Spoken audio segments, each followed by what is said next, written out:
The king in the north! The king in the north!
Yo,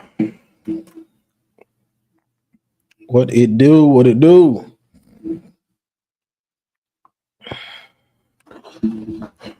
What's going on, y'all? What a game yesterday. And let me put the link in there for the merch. We got merch now. Yes, Lord. Let me put the link in there for the merch.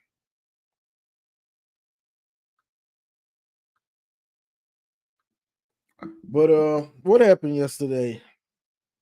Michigan finally played a complete game. Oh wow. Oh wow. Michigan finally played a complete game. And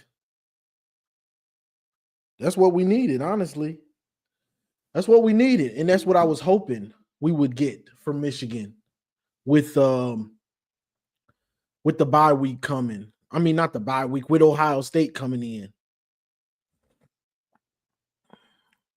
What's my confidence level?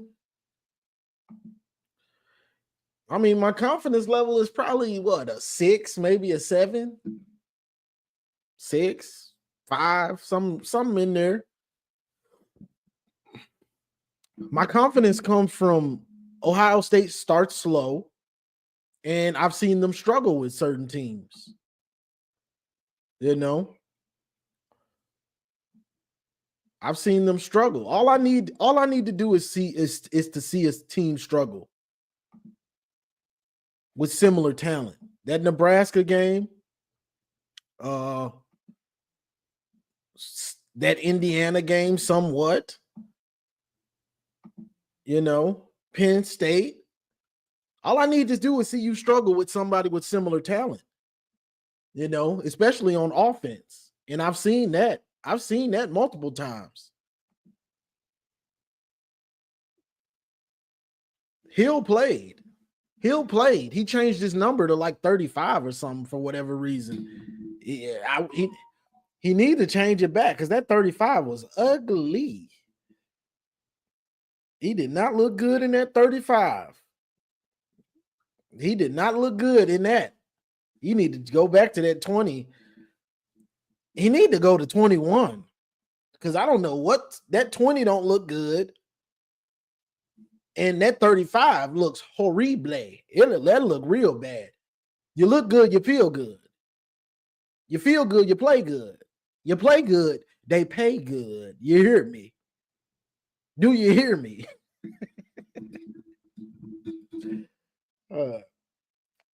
So yes.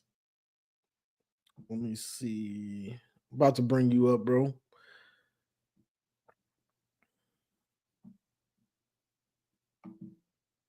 Wink needs to have. He does. Wink needs to have a master class. And I do got this shirt on there too. The 85 yards through the heart of Ohio. ran it right down the highway through your heart, through the highway through Ohio, through the shoe. Zoom. Let me bring up Marcus. What's good, dog? What up, bro? Man, oh man, it just feels better on Sunday when you get a dub, man. It just feels so much better. First Yes, sir. complete Yes, game of the sir. season too. First complete game of the season. Yeah, and I've been waiting and watching and hoping. Yeah.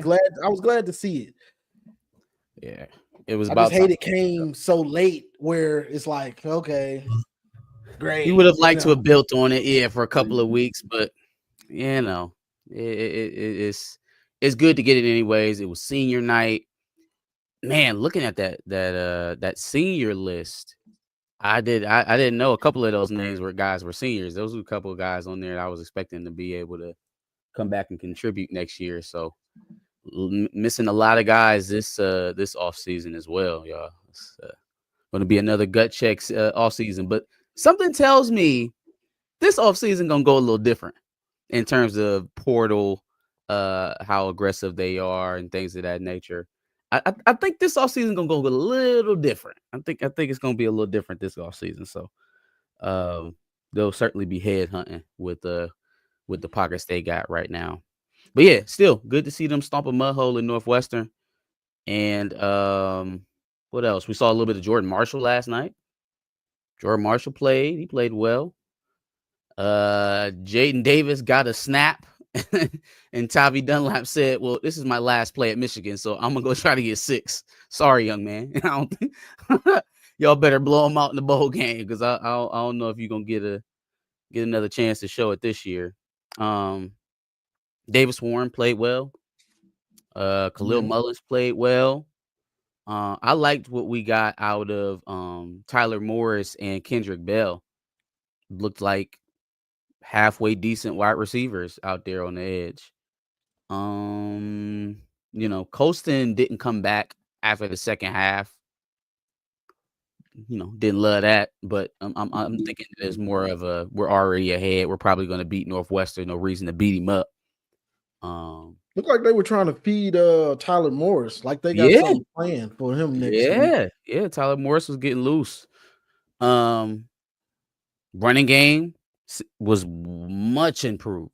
It was something that I wanted to see from Sherrone Moore, not just specifically on O-line.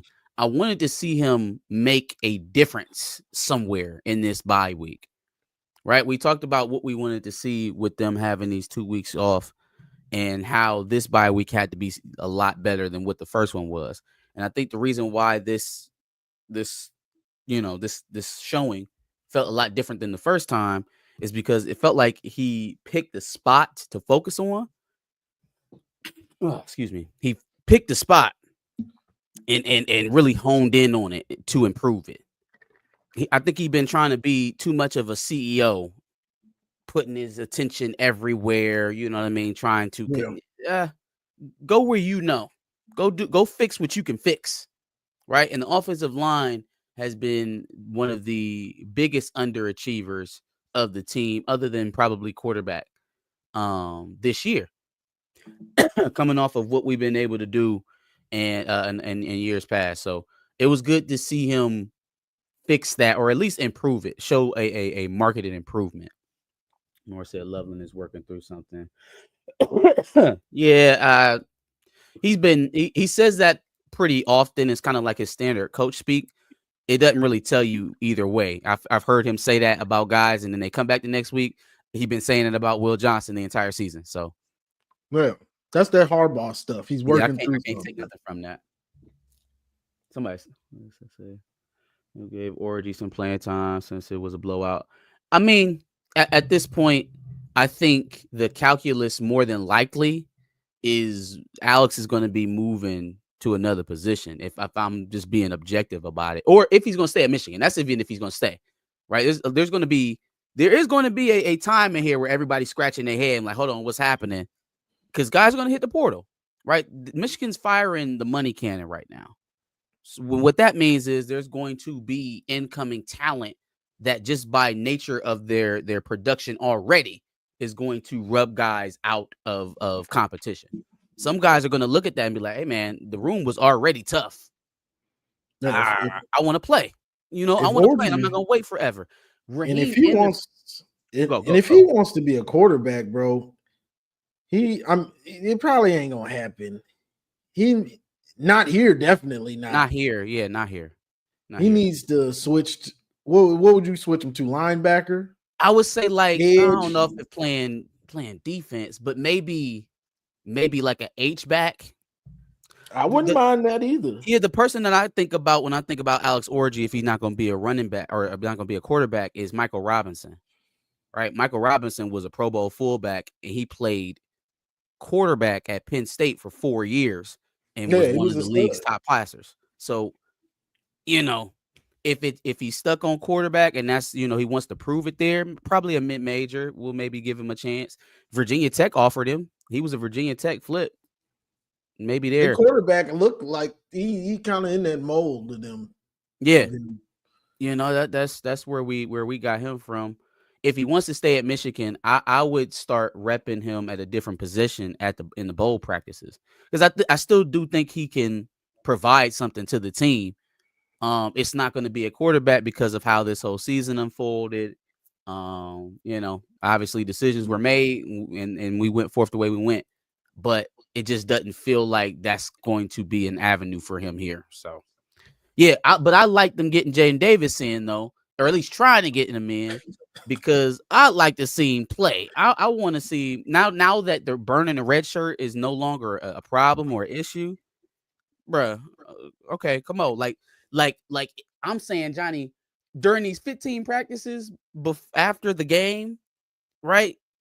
Regardless of how that turns out, I want to have a real conversation with, okay, do we actually the Davis Warren just had his senior night and played great. By his standards, he played very well. 30 passing attempts to get to 100, 150, 160 yards or wherever it was. I think it was 180. That's, you know, he's putting in work. But should we not start Jaden Davis in the bowl game? I mean, you're making roster decisions right now from this point through the end of the next offseason. So you better use every minute of playing time that you have available to evaluate your roster, is where I'm at with it. Do you think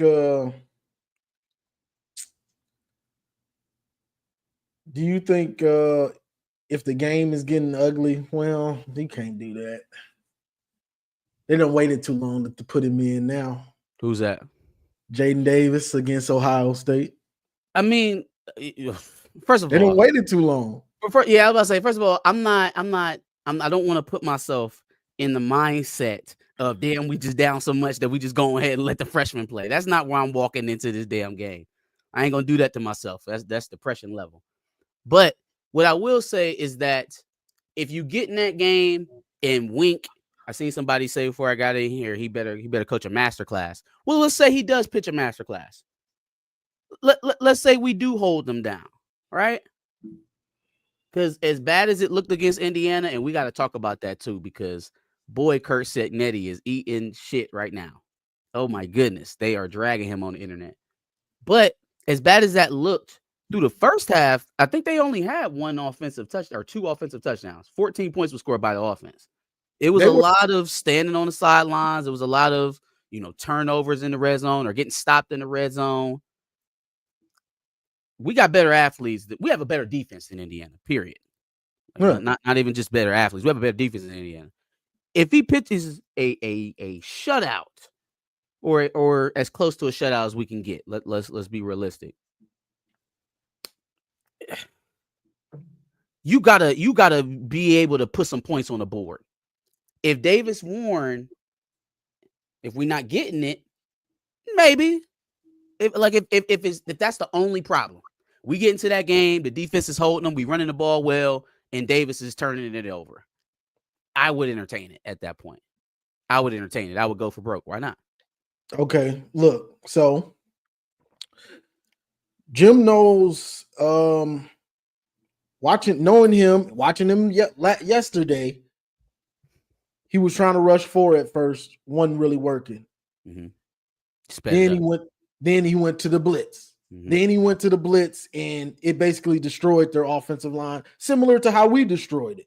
Yep. You know, we got the highly touted dudes, and y'all can't block them. That's basically what he did. So he just started blitzing. All right, they can't handle it, blitzing all day, and it from then on it was basically over for Indiana.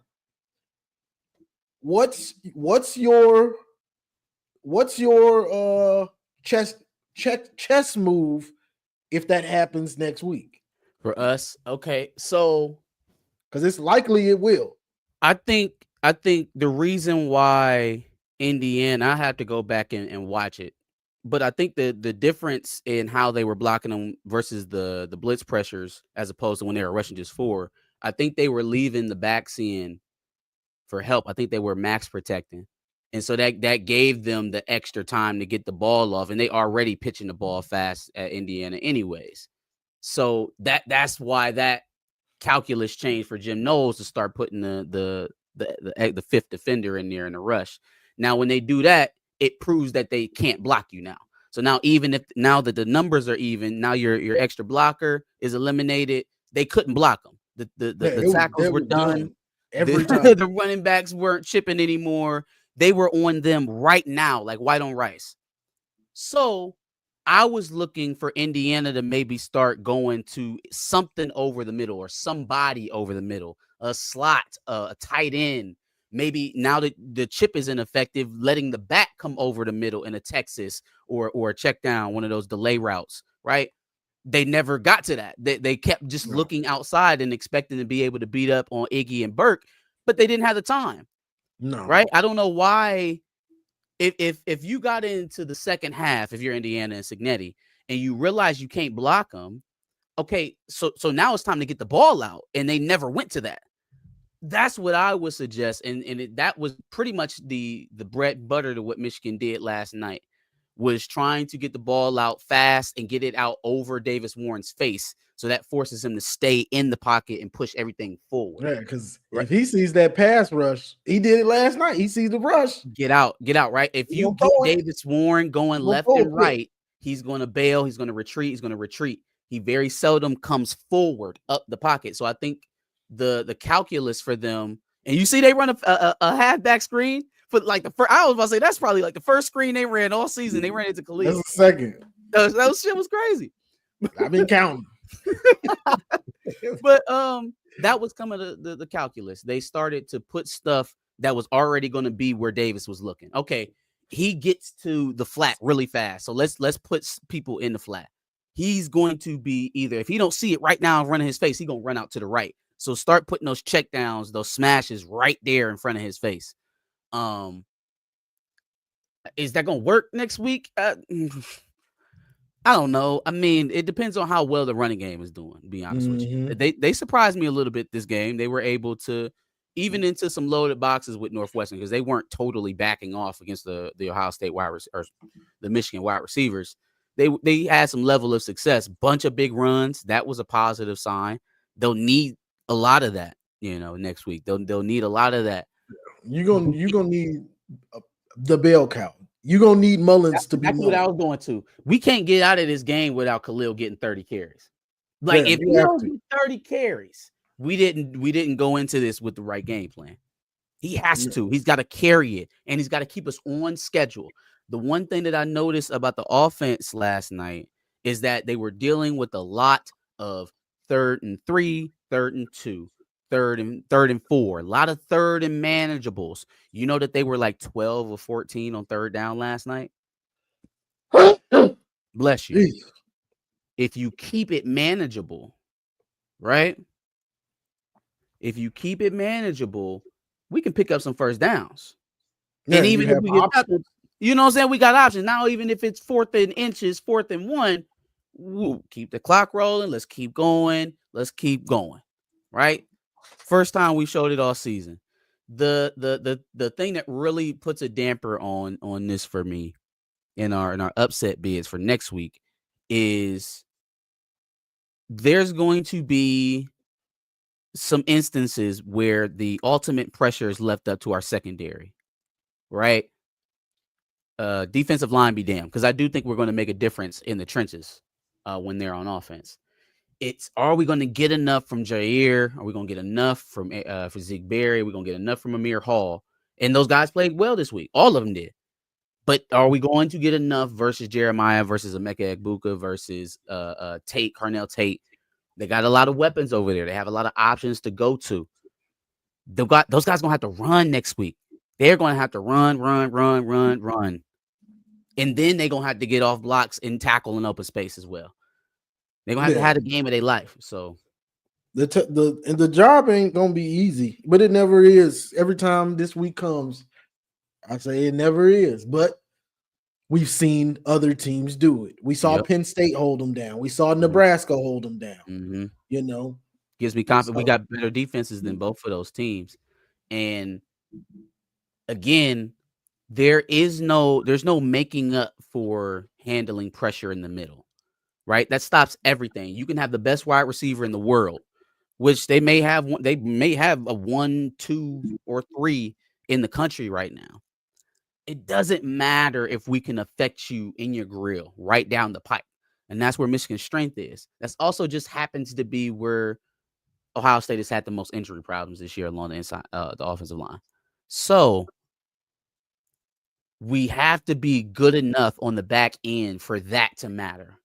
That's the one thing I think will be a constant or something we can depend on, but we got to be good enough on the back end for that to matter. And then if that happens, offense, protect the football. I just seen somebody say it in the chat. Pound the clock and keep they ass on the sideline. The teams that have had chances or held them down, as you said, have kept Will Howard and Quinshawn and Travion on the sideline for long stretches of the game. Make them have to build that momentum back up. If you're going to pitch in the ball back every 2 minutes, it's going to be bad news. It's going to be bad news Bears. Yep. So figure that shit out. Marmar, you still there? I'm about to bring you up. Let me read this super chat. Or it's a super sticker. Appreciate the $5 super sticker. Appreciate about to bring you up, bro. What's up, Donald? Hey, what up, though? Hey, listen. Complete game yesterday. It was good. That was very good. Okay. Like y'all was saying, like Marcus and you just touched on, Sharon Moore was trying to do a lot because a lot was thrown at him so fast, he wasn't able to catch up to it. I think people got in his ear, and I think people got in his ear and told him, throughout the bye week, this past bye week, you have to slow it down. You got to run your team. You have to. I understand you got to be a CEO, but you have to manage and learn your personnel. Because the bye week before the Illinois game, we was thinking that, hey, they're gonna go fix things. They didn't. It came out. It did. Trusted in Jack Tuttle. He was fumbling the ball. Even before that, he fumbled the ball that cost us the game in Washington. So what we came yesterday to see that, dang, what Johnny been talking about the last 3 weeks, a complete game. The defense performed so much better.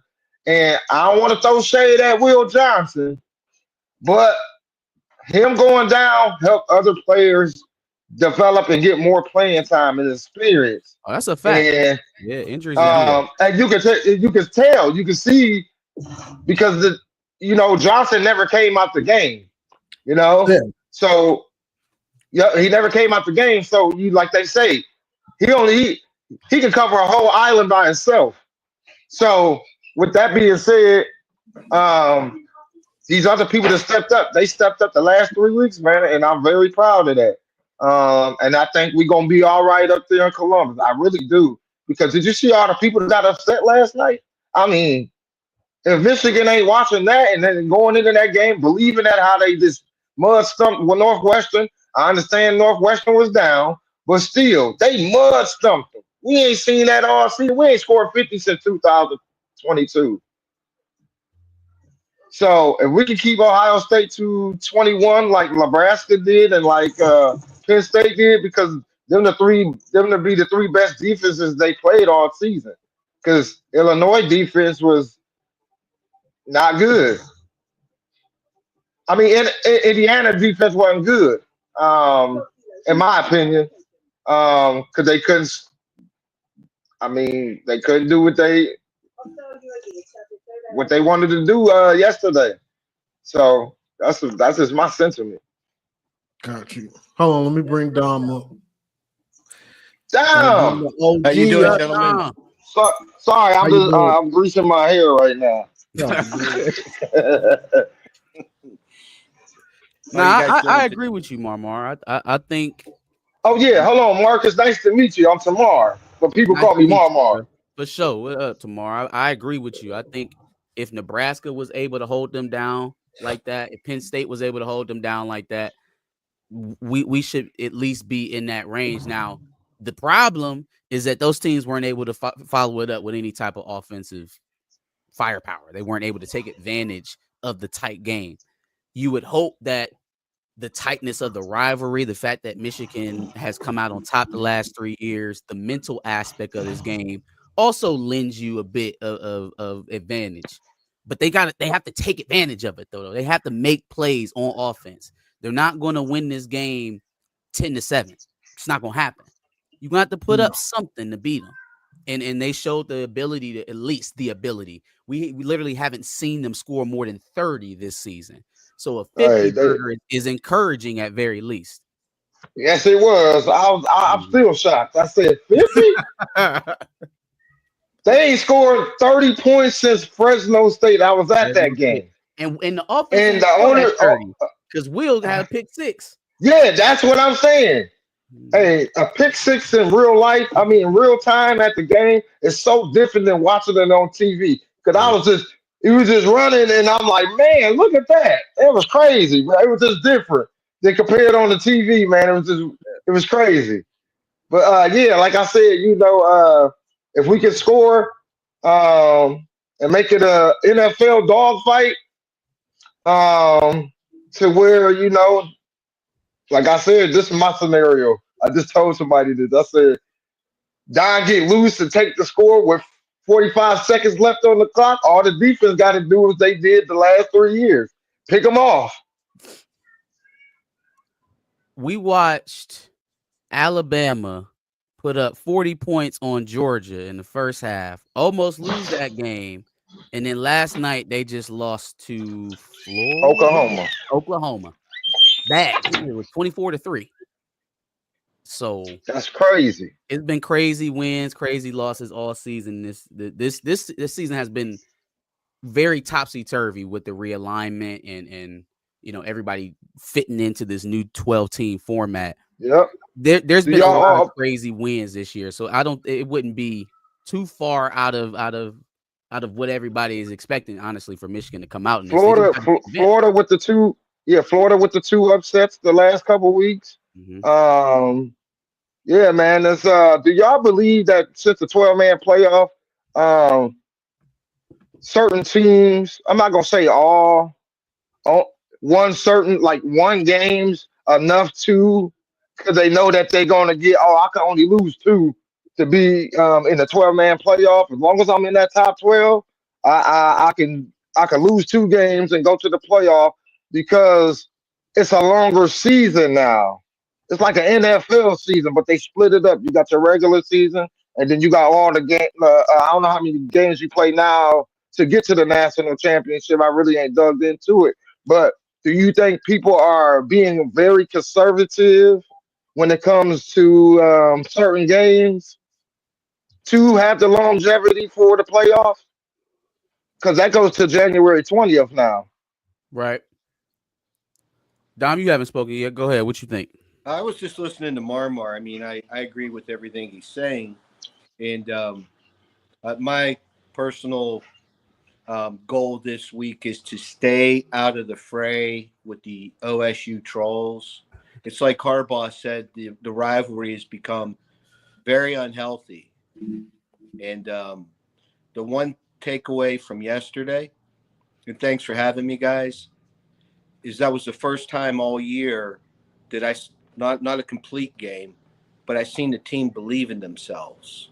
That was the first time all year that I seen that, and it gave me hope. And it was nice to see Sharon Moore at the end of the game. It was meaningless on that penalty, getting a little bit fired up. And I watched his post-game conference, and in all honesty, he looked like a different man. I mean, serious. We know what's next week, and it's like, where's this been all year? No, that's a fact. So, Bryce Underwood. Ohio State, to me, is the only game that matters. We could go 1-11 every year, and as long as we beat Ohio State, I'm good. Historically, we don't play for a national title every year, you know, that sort of thing. But the Ohio State people, it is unhealthy delusion. They're just like chomping at the bit.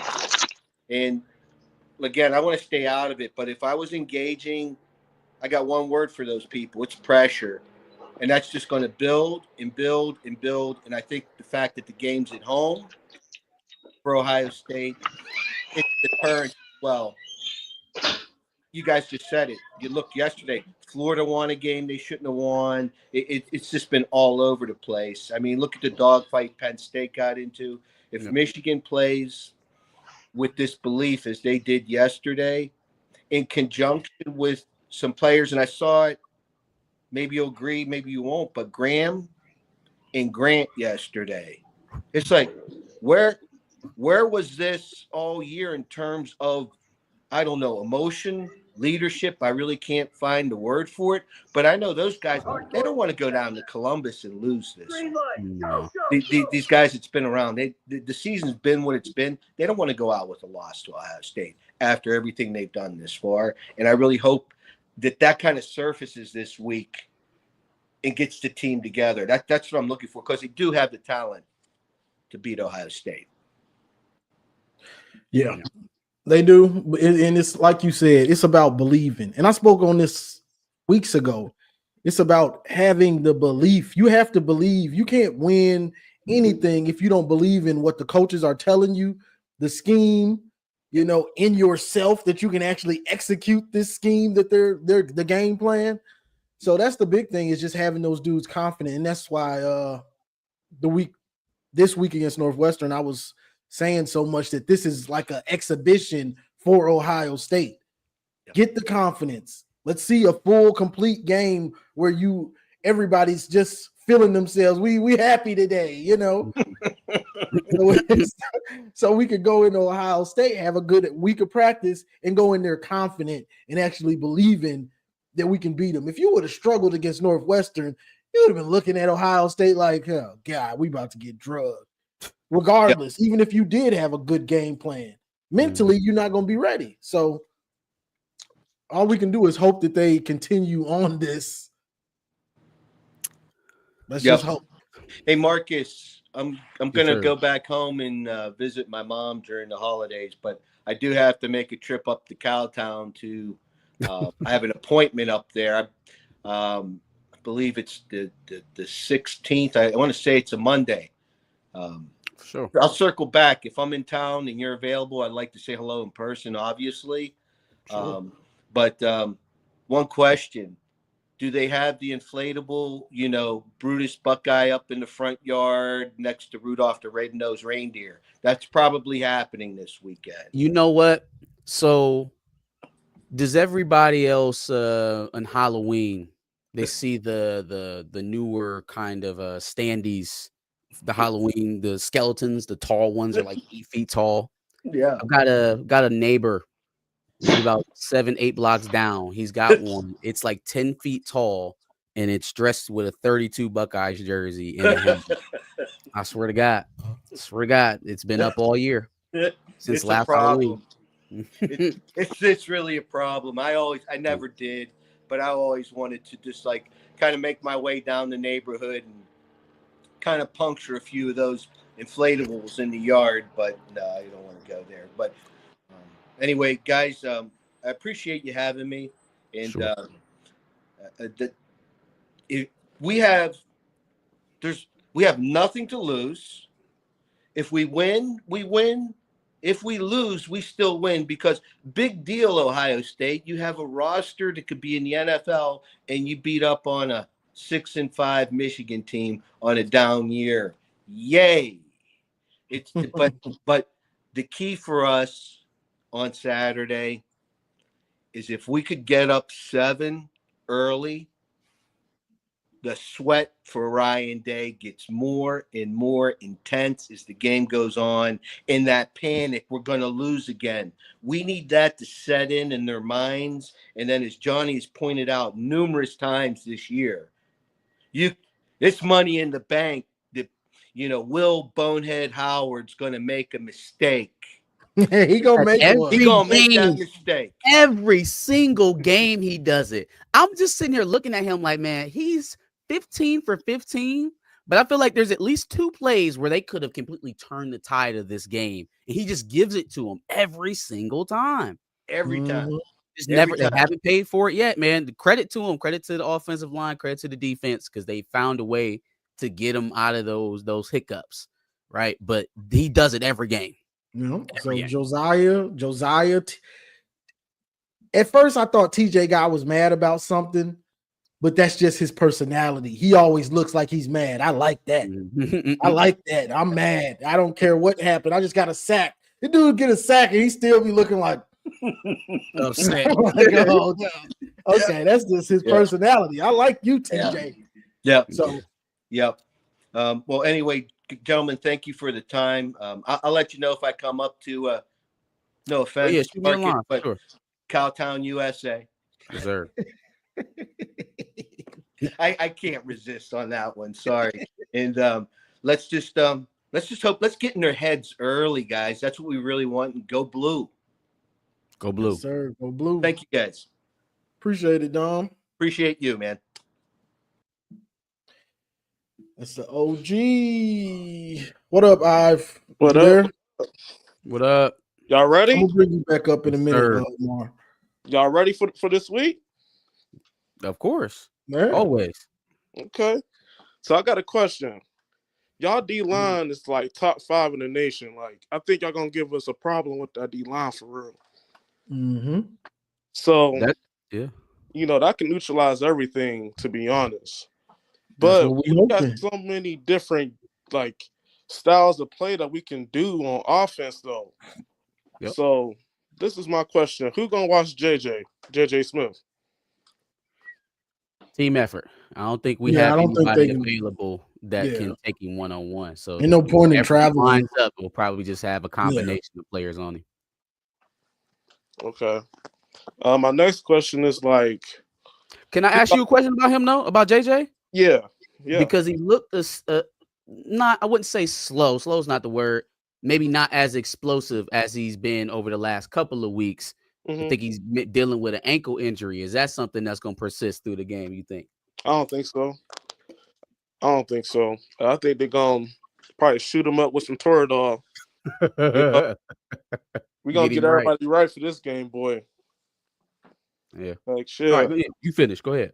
Oh, another question is, who should we be looking out for on y'all team?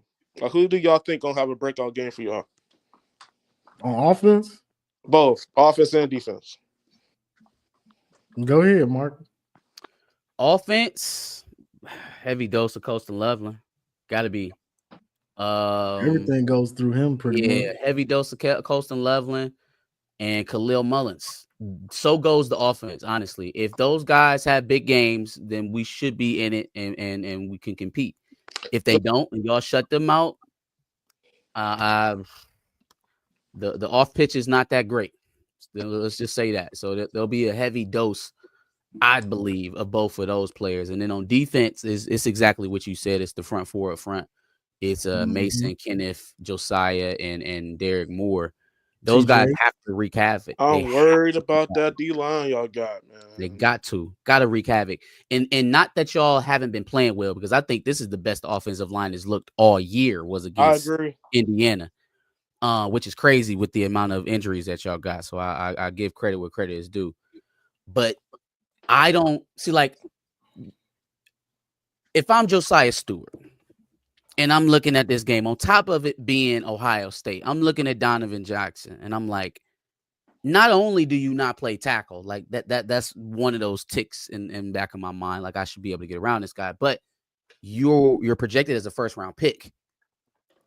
Now everybody talking about Mason, everybody talking about Kenneth as guaranteed first rounders. I can go get me some lottery money in this game. Facts. Man, I can go This get me will some make him a lottery money first in this game, rounder. and that's not his strength either.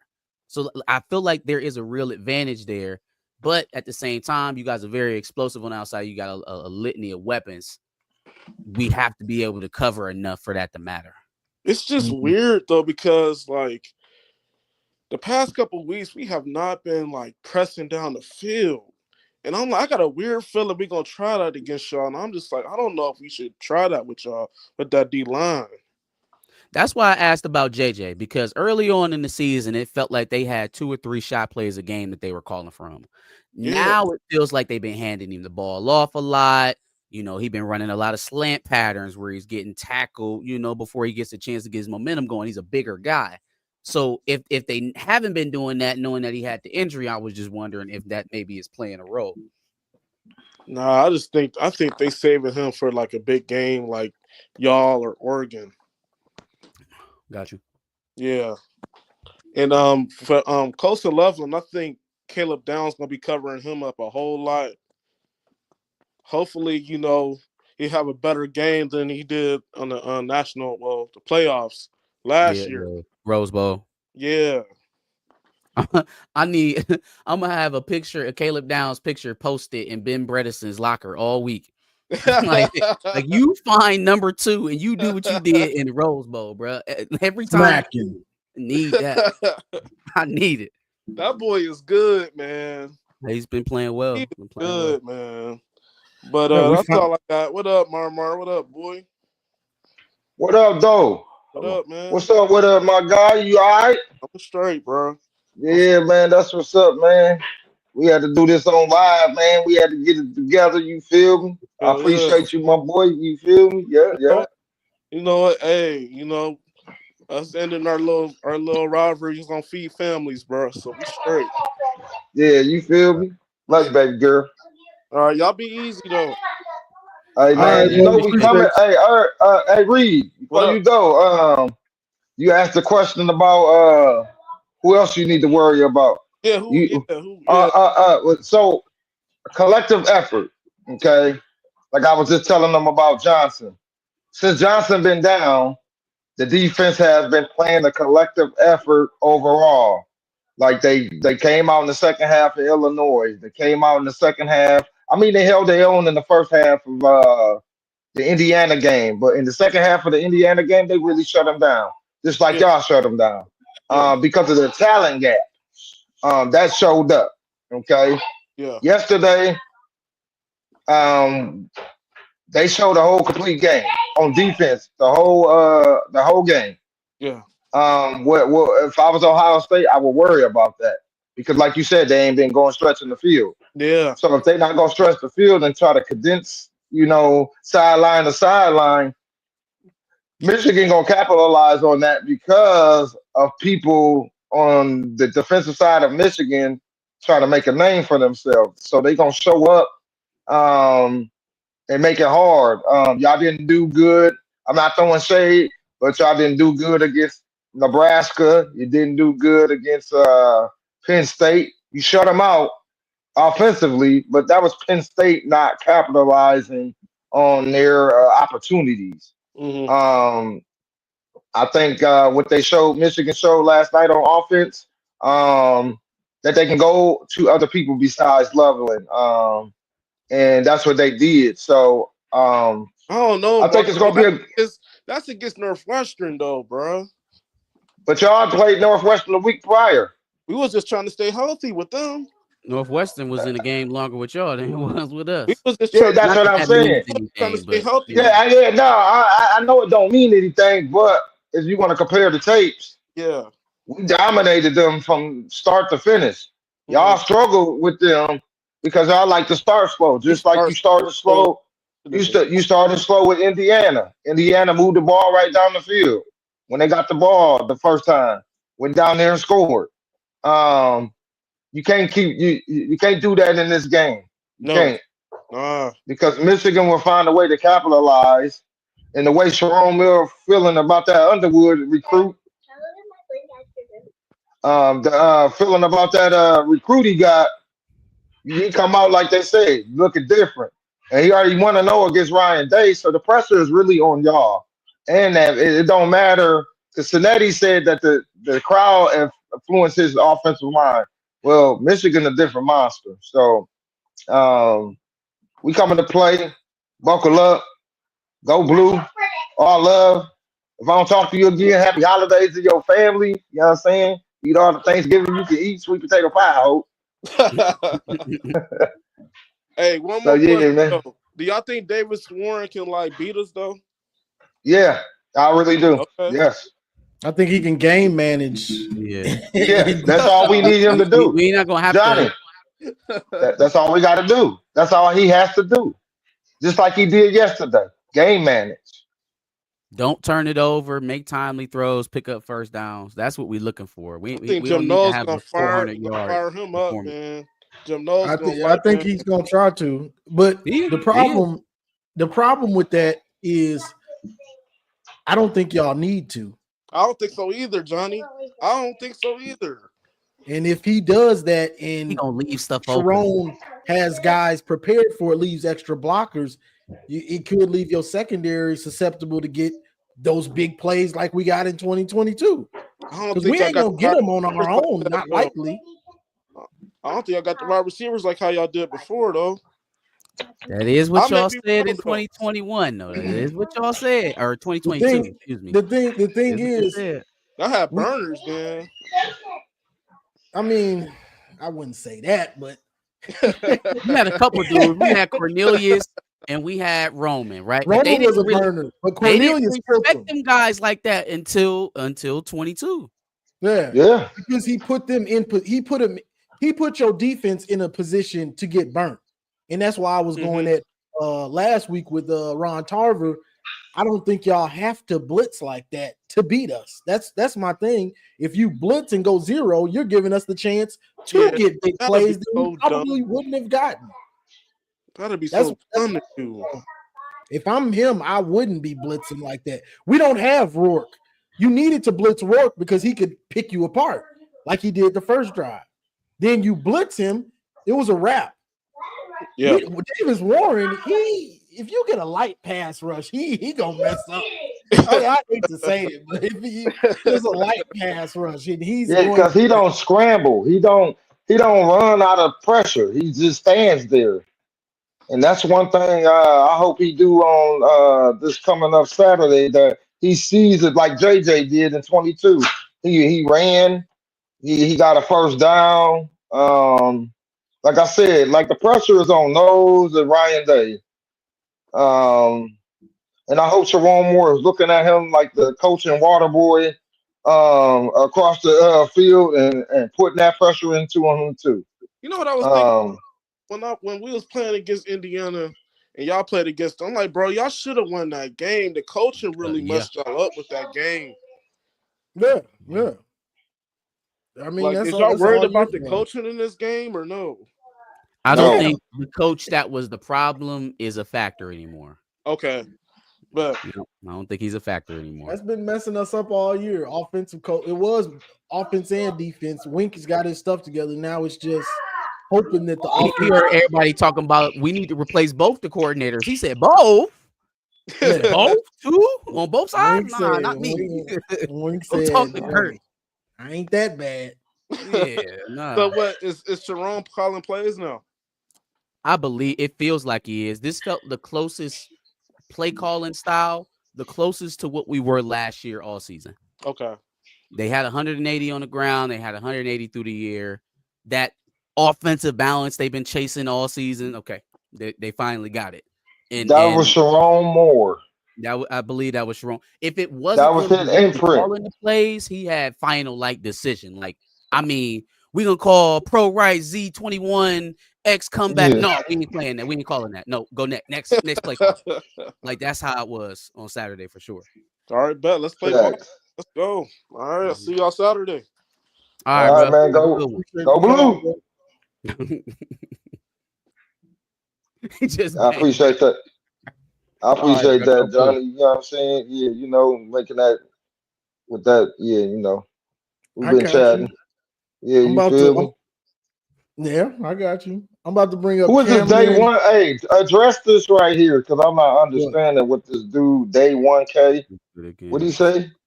Y'all team. didn't do good against a lot of teams, bro. What are you talking? He talking about because we bring up Penn State and Nebraska. He's Sure. saying Michigan didn't do well against a But lot of but teams. but but the difference here, I need to address this before I go. Okay, the difference is Michigan wasn't recruiting at an elite level for us to be successful this season. Okay, y'all recruit at a successful level. Y'all been out recruiting the Big Ten for the last 20 years. Okay, y'all only produced one national championship. Alabama then came in. You know, it took Nick Saban a couple seasons. He went back to back to back sometimes. Then Clemson got two of them. LSU got one of them. Georgia went back to back. And Georgia wasn't even there yet until Kirby Smart came. And it took him 2 seasons to get that back to back. Georgia was one of So the fake teams yeah, years yeah, under Mark Richt, like yeah, habitually. They was like Texas. yes. So yeah, yeah, Michigan ain't recruiting like that. So like when we go on a playoff run, when Jim Harbaugh was here and won the national championship, and then they dragged their feet, and then it got thrown. Sharon Moore got thrown to the wolves. Then he had to throw a staff together. They didn't have no bonds and no gelling together. He just brought the staff in and say, "Go here and go here, go here." And then you didn't know your personnel for real. Then you kept lying to the fan base, like all these players. Um, but now you see it come together. They had to grow up during the season because they missed out on a lot during the off season. Um, Ohio State paid for this team. Okay, yeah, y'all supposed to be undefeated. I don't want to hear about Michigan. Y'all always trying to drag Michigan, but we ain't never recruited like y'all. When the last time we recruited like y'all? Never. Not since I've been alive. That's what you got. For sure, man. That's I your agree. final thoughts. Well, I'm Yeah, gonna man. Agree, bring bro. them up. Yeah, I just had to put the Buckeyes in their place, man, because they keep doing that, and it's like y'all got top five talent. We don't, and Got you. somehow we've managed to beat y'all the last 3 years without it, because it's development over 5 star any time. I'll take development over talent any day, because now I'm getting the best out of my guys. Yes, sir. All right, go blue. I appreciate you. Go Yes, blue. sir. I appreciate you, Marmar.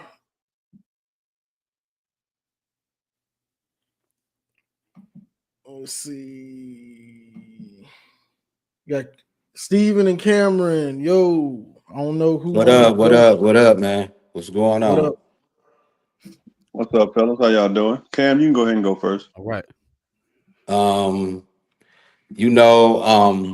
the key to the game for me is gonna be kind of different from everybody else, is because without them, these two people on offense and defense playing good, we might have a problem. I think Davis Warren is the key because of the crowd situation, and he's gonna be holding the ball for a lot. So he's gonna have to get the troops, calm the troops down and stuff like that. So if he don't play good with that pressure, like we've been saying all year, once that pressure hit him, he get bananas. He want to throw the ball sidearm. He want to throw into crowd.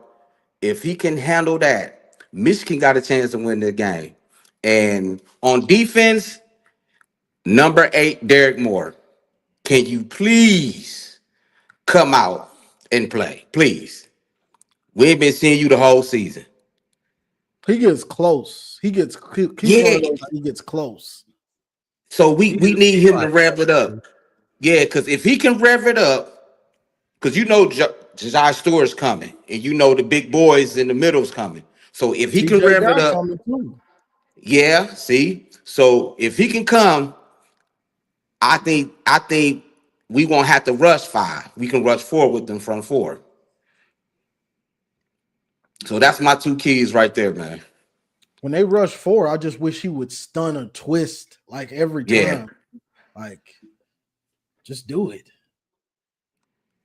This is what I think, and I've been paying attention really for the last 6 weeks because I focused on Old State's schedule, and Michigan had the bye week, so they basically had 2 bye weeks, one Northwestern, and then the bye week before that.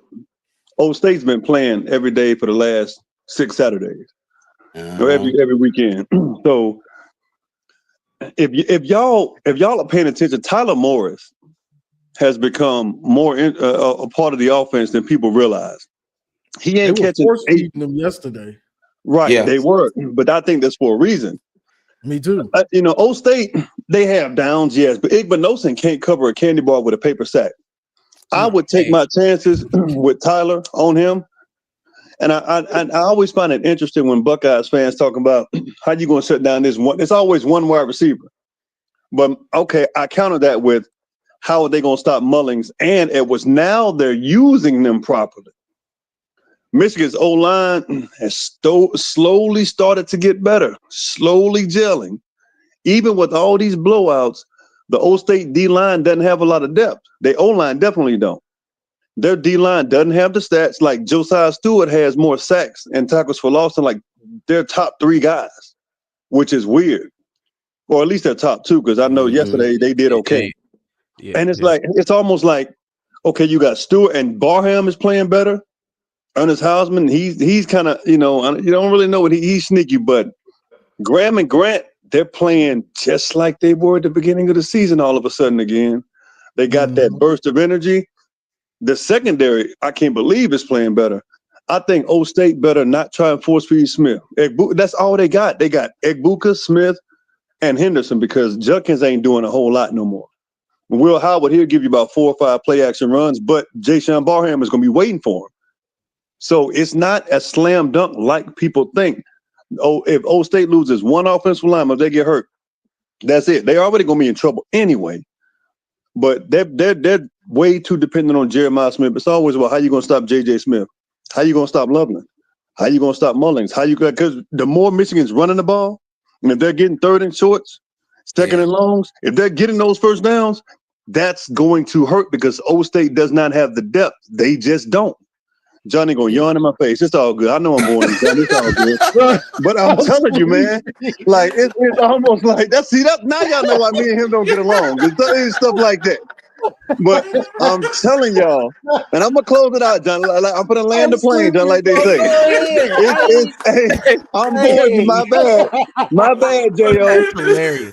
My bad. Yeah, he didn't even cover his mouth or nothing. He just yawned like hurry it up, wrap it up, B. Wrap it up, B. Doing that to be petty, bro. Man, whatever, man. But yeah, I think that the Buckeye, like I said, Ryan, all the pressure's on Ryan Day. You at home, you number 2.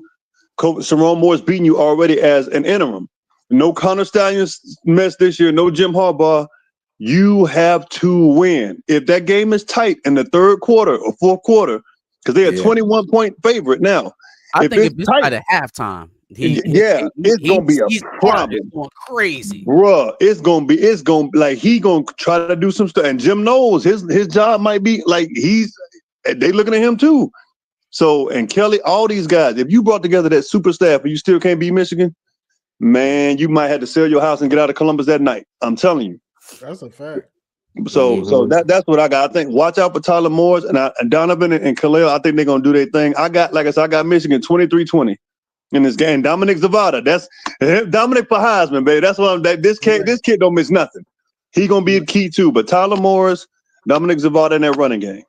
Mm-hmm. Got you. Like it all. The thing with Davis Warren is you just got to figure out how to have him comfortable in what we're trying to do. We know he can't hold on to it too long.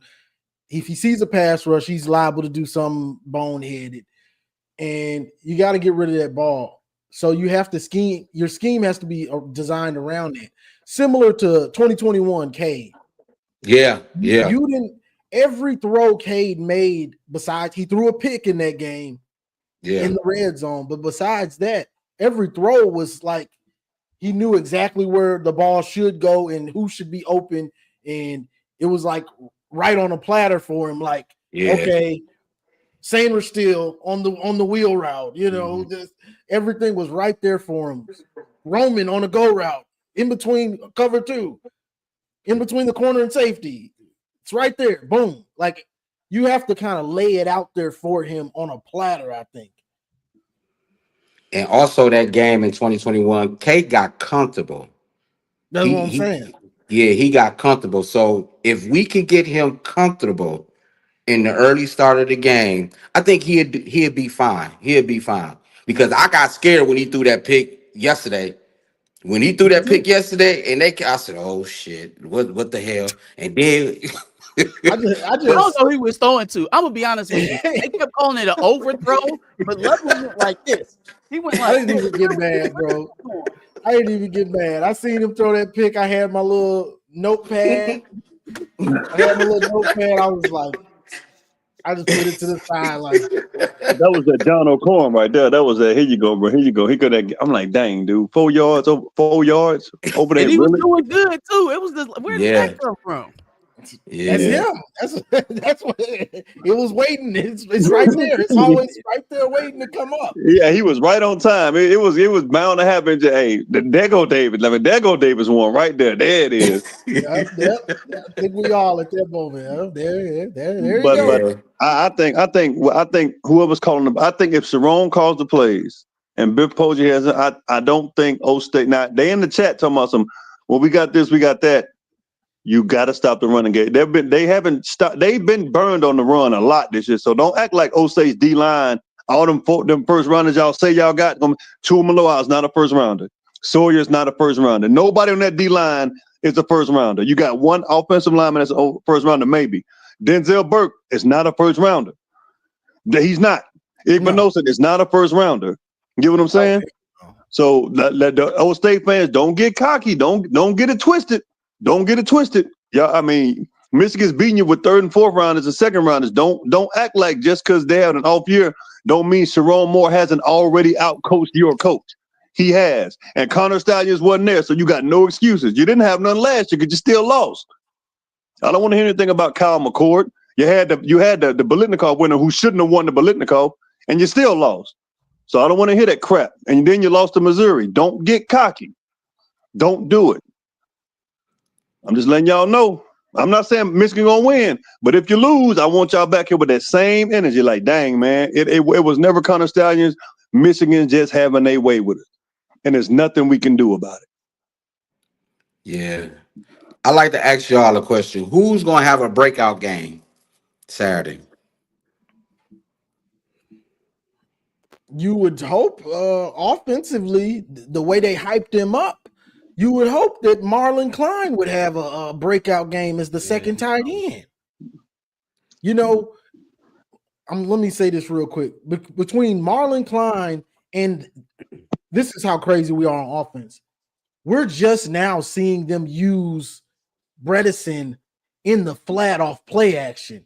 Yep. Man, I scream when I say that. I'm like, so the last time that they brought Bredesen in to catch a pass, they sent him 40 yards downfield in a deep corner. And had Alex George try to throw him the ball. And then now they got him leaking out into the flat. I'm like, how did one of those happen before the other? How did you get the idea to send Bredesen deep before you came up with the idea of just leaking him into the flat? Mm-hmm. But, you know, that's where we at this season. Should have been doing that. Mm-hmm. Yeah. I think Jay-Sean Barham is going to ball out. I don't know why.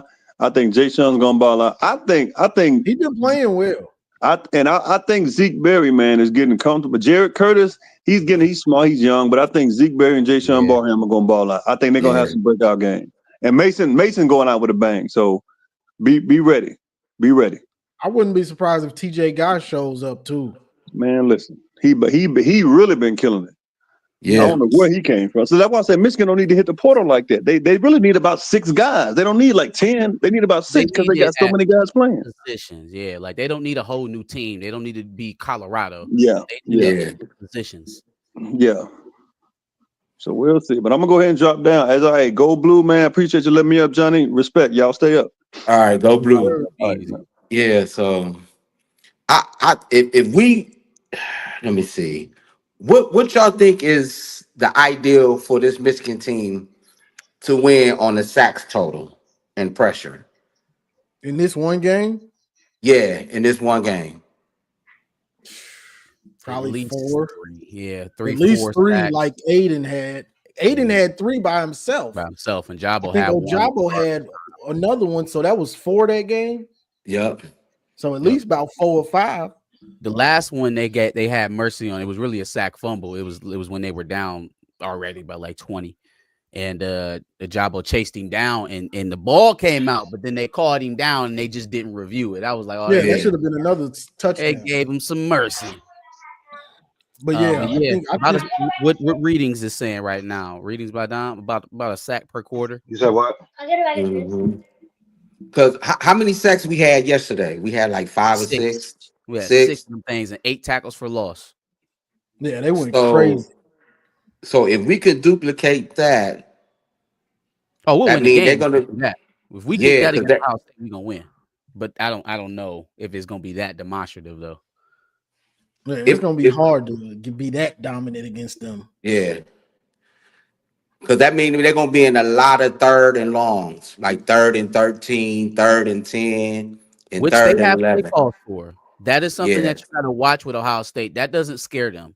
Being 3rd and 18, they don't care. They're gonna pick up 8 on 3rd down and then go for it on 4th. So you can't. I'm not sure he's brave enough to do that against Don't Michigan. take a deep breath when you got him at 3rd and 28 because they didn't got a false start or a holding penalty or something like that. Don't go woo, because no, they got a play call for it. Be ready. Now look, not saying that was disrespectful what he did to them. That was that he did that yesterday. That he went for it on 4th. The 4th and 10. 4th and 10. 4th and 10. The fact that they got 30 on 3rd, what was it? 3rd and 40? And they got 30 on 3rd. It was 3rd and 35. And they got like 28, 20, it's 25 or well. something. Shit, y'all are committed to not stopping us, too. Yeah, so I look the other way on it because I feel like Cignetti has been riding on the popularity of him talking shit all season. And hey, it's been working out because he's been beating people.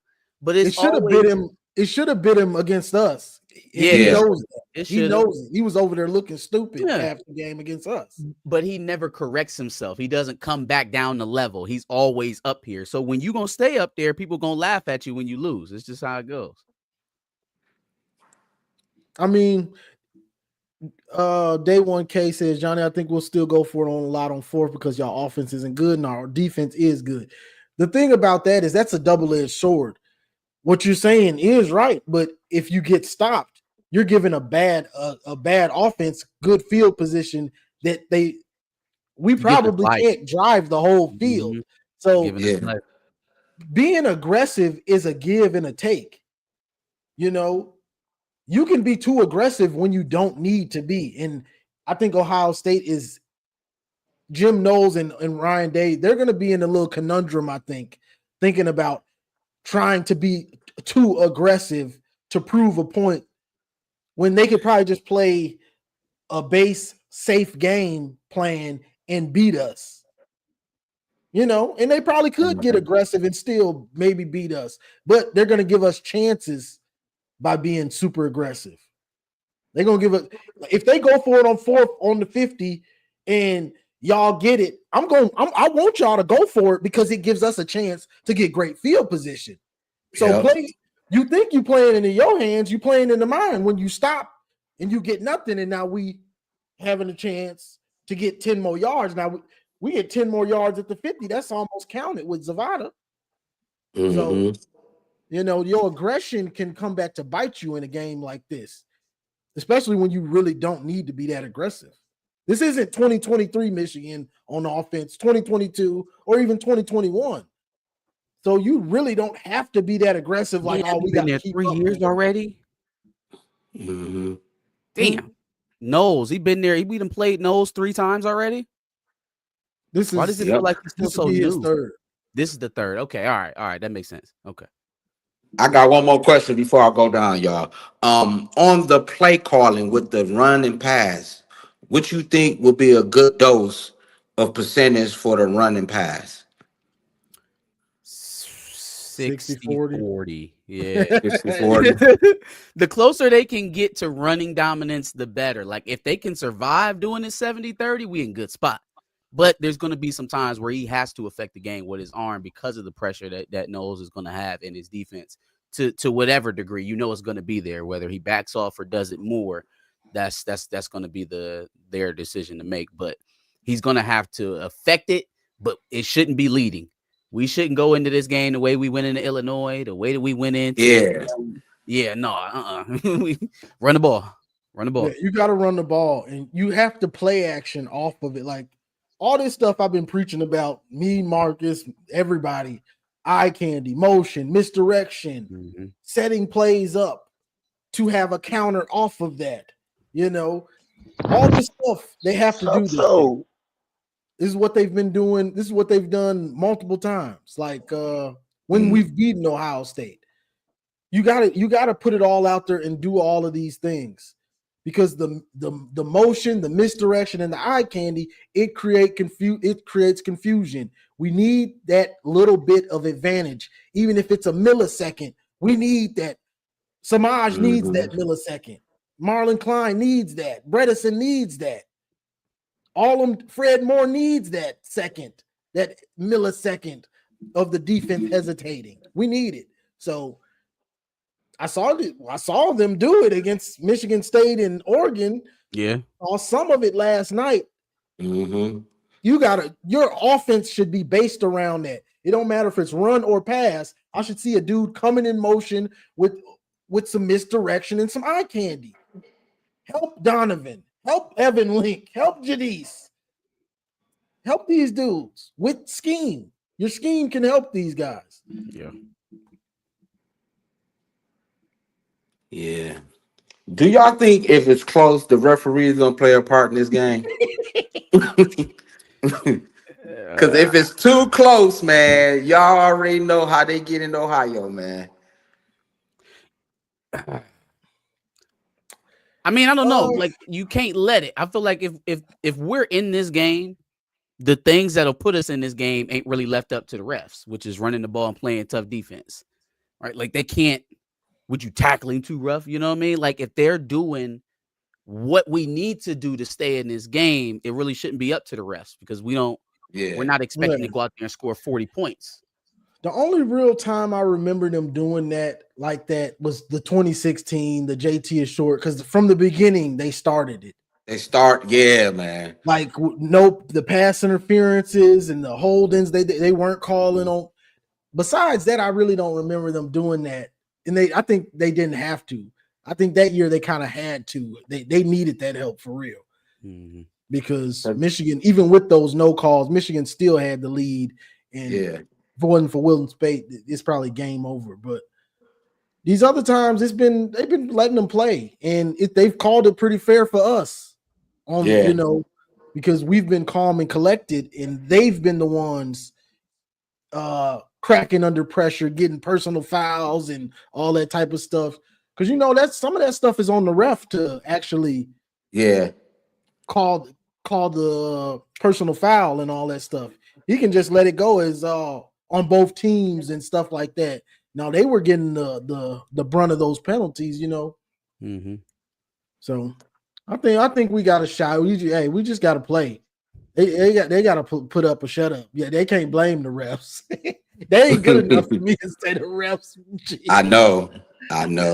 Because the reason why I say that is because I know this year it's been a lot of holding against our D tackles and our D ends, and we ain't been getting called that much. It's been a lot. It's been a lot, and I'm wondering because, like the caller said, I forgot his name. That was Ohio State. He's scared of our defensive line. We can wreck anything. So that's why I was wondering. That's a good point. But that's every game. You know, you could go every game both ways on that one. For holding. Early on, we're gonna find out. We're gonna find out early on when they get the ball. are they holding us? And then when we get the ball, are we holding? holding Yeah. them? And are they calling it? You know, I think you got to get sacks early to affect that though. Like if you get a couple sacks and then all of a sudden you start falling in or you gotta falling sell it. over, they gotta You see sell it. if you just not getting the sacks and then you go into the refs after every defensive possession saying they hold me, they're gonna be like play ball. But if you dominating them on the line clearly, and then all of a sudden your guys are falling down, getting their jerseys pulled, it's a little bit more obvious. Then they got to get the production first. Yeah. Man, we just gotta dominate. We gotta dominate the offensive line and the D line, man. If we do that, we can win the game. We can't let them score over 30, man. Yeah. You know how this game is stacking up? It's low-key stacking up like the 2011 game, but in a reverse perspective. Yep. And that game came down to a late interception by Blake Countess, I think it was, on damn, what is his name? Braxton Miller. Yeah. Freshman year. Even as much as distance as it was between those two teams, that team was 10-2, and they went to a BCS Bowl and beat Virginia Tech. Right, that was Brady Hoke's first year. That was a good football team. Senior Layton, bunch of guys, Junior Hemingway, Denard, all of those guys, right? Like we had a great team that year, and we beat them guys by one possession, and it came down to the defense to close it out at the end of the game. So I'm seeing people talking about the records. It's a 6-5 team. Y'all can do that. Please, I hope you live in Columbus. I hope that attitude rubs off on the players and everybody going through the Woody. I hope so.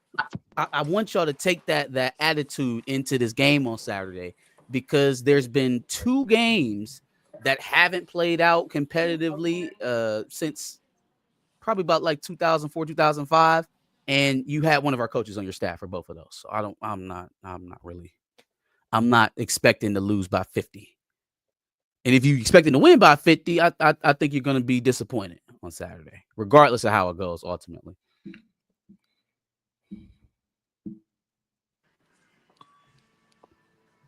You got anything else, Cameron, before I bring up Garrison? No, man. I think we just need to ride this wave that we got with the Bryce situation. I would like to thank Bryce for picking us, because you gave Sharon Moore new life. That's a fact. He gave the whole Michigan State new life. The whole state. And let's ride this, man. And come on, players. Let's do the unthinkable. All right, appreciate Johnny. All right, appreciate boss. Go Blue. Go Blue. Let me read this super chat and I'm gonna bring you up, Garrison. Appreciate the 199 super chat. Johnny, where the blunt at? Gotta celebrate Bryce. I don't smoke, my brother. I left that back in my early 30s and 20s. I don't smoke no more. I don't partake. You know. What up, bro? What's going on? What's going on? How y'all doing? What's up with it? Nothing. The best week of the year has arrived. My favorite week of the year. My favorite Bro, week don't of the be year. coming on here with that stupid arrogant smile. Oh, yeah, it's not. Oh, I did clip that up, by the way. That was hilarious. But I do have an arrogant smile about Ohio State. No, I just dropped in here. I'm happy I came in. You guys have been on for a while now. I was man, my nephew can drive now, so I'm gonna drive my car for a little bit. But real quick, just before we even talk about this Saturday, Marcus, I heard you bring up 2011. Mm-hmm. You do understand that there's a very drastic difference between that 2011 Ohio State team and your team this year, correct? There's a couple differences. That team had a quarterback for Ohio State, and this team has a defense. Do you think that team would have beat? You going to address it? No. Listen, I agree with you. Okay. I think that Ohio State defense was much better than what you guys have, and you also have today. No, than what your offense is. Our defense. Okay. I got you. Right. That's why I lined it up the way that I did. Yeah, and also let's remember this. That Ohio State team had a lot of guys that didn't play that year. A lot of key guys did not play that year. because they had to be suspended. So I just want to point that out. Like I don't think that team is, and what's in your quarterback room is nothing near Braxton Miller as a freshman. The point is that we were an 11-1 team, or 10-2. You're 10-2. You finished 10-2 team that year, right? Or going into that game, we were 9-2. We would have had to been, and you guys were 6-5. That was the only comparison I was trying to line up. The last time that much of difference in between the records and how it played out, because theoretically we were a multiple touchdown favorite, should have probably won it that way considering the offensive production we put up, but Braxton Miller had a game. Well, he missed maybe 4 touchdowns in that game, wide open deep balls in that game. Real quick, I mean, I just want to get your guys' thoughts. How you guys feel after beating up on the Cats? I mean, we're feeling good for once. This is the first time we actually played a complete game, whether it was Northwestern or whoever. This is the first time all year. So honestly, it hasn't happened all year. So I guess you would say it came at the right time. So everybody is feeling good. A full week of practice to go into Ohio State. So Marcus, I want to hear from you guys too. Again, first complete game we played all week or all year. Haven't scored 30 as an offense all year, so to score 50 from the offense definitely gives you more confidence than what was there before. The problems that have been there all season are still concerns going into this game, though. It doesn't necessarily change the calculus. Whatever we were going to have to do at the beginning of the season to beat Ohio State is still what we're going to have to do to beat them now. Limit possessions, keep their offense on the sideline, make sure that their weapons aren't maximized. That doesn't change. Now, the part of it that makes you feel better as a Michigan fan is the fact that they were able to do it mostly without the turnovers. They had the one interception in the first half. They were able to put that behind them. Yeah. But play mostly efficient ball. That's going to be kind of life or death for them. If they can't stay ahead of the chains, if they can't sustain drives, then yeah, this things are going to get crazy. You asked me, Garrison? Yeah. Like I said, they opened up the offense a little bit. They started using different people. I think that was a good sign for the future. If it's going to resonate in the next game, we don't know. But hey, it was a sign, man. All we can hope for is signs. I feel you. Real quick, no, keep that comment up there for Maniac real quick. I just want to point out that yesterday he said that Georgia, more specifically Alabama, and even Ole Miss were better than Ohio State. I just want to point that out. Shout out to Alabama, shout out to Ole Miss, and shout out to Georgia, who did get sandblasted twice this year already. Just being, of course, not. I won't fanboy out real quick. I understand, like, seeing 50 points does feel good. I don't care who it's against. Seeing 50 points will always feel good. I think I was going on and off on the game. You guys were on you guys were on TV too, which means you weren't even in my the quad on YouTube TV. But but I did catch some of the game. I'm happy I missed that interception, because if I saw that interception, I probably would have gone on Twitter and unleashed some tweets just for you guys to win by a lot. So I'm happy I didn't see that pick.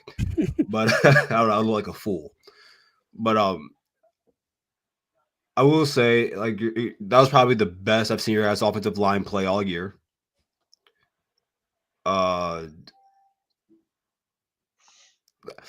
I get why everyone wants to say, like, the pass game looked a little bit better. I think he still had 5.6 yards per pass. That's bad. That's bad. He's dunking and dunking. Yep. That's bad.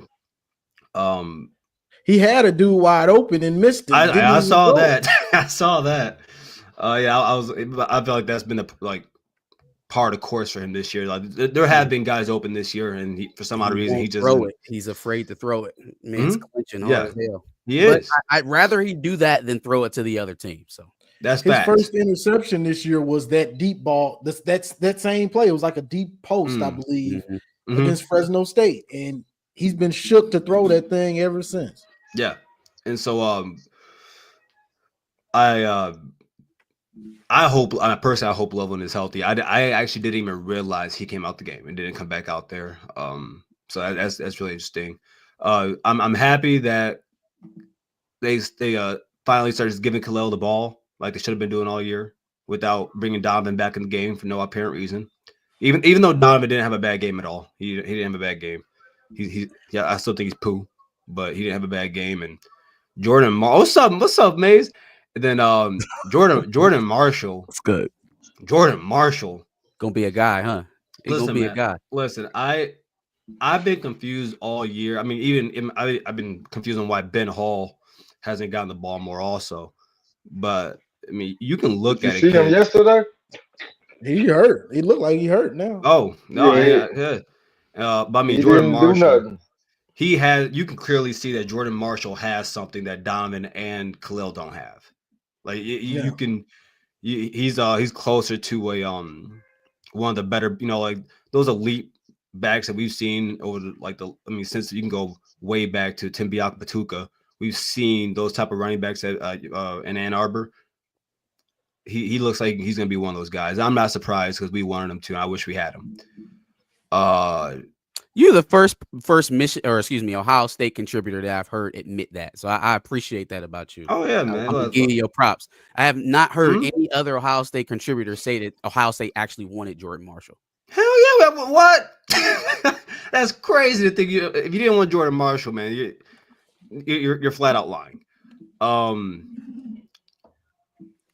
The defense. I'm all right. I'm not gonna say like the defense is played good. They played great actually. I was more impressed with Wink Martindale's play calling in this game more so than I am just overall the defense as a whole. Simply because it was Northwestern. With that being said, and I wanted to make sure I gave you guys your props. I want to make sure I did that because I'm not going to just talk down on a team scoring 50 points in a football game in D1 football or in Big Ten football at that. Now, a question for you fine gentlemen here. Was that the exception or the rule, that game? It's a fair question. Go ahead, Maze. It's the exception, it looks like. I mean, that's the first time we done played that. Yeah, well. That's fair. So that's an easy one. Go ahead. Yeah, I man. agree with Johnny. It's been it's definitely the exception compared to the way Michigan has played all season. Now, what do you guys? I think I caught a little bit of what you said, Marcus. But what exactly do you guys want to say without giving too much? Because I know we all got shows to do this week. Mm-hmm. So, well, give me just like two things you were looking forward to on Saturday. Early down. Oh, go ahead, Marmar. Capitalizing on what you did in the Northwestern game, maximizing that in the Ohio State game. Because you're preparing for next season now. So you already got the bowl bid, you got the season practices that you're looking forward to get the early assignees, equipped, ready for the next season. So just maximizing on what you did against Northwestern. You can't regress now. You showed the world what you can do. Oh, by the way, I'm sorry because Marmar just said it. I did want to thank you.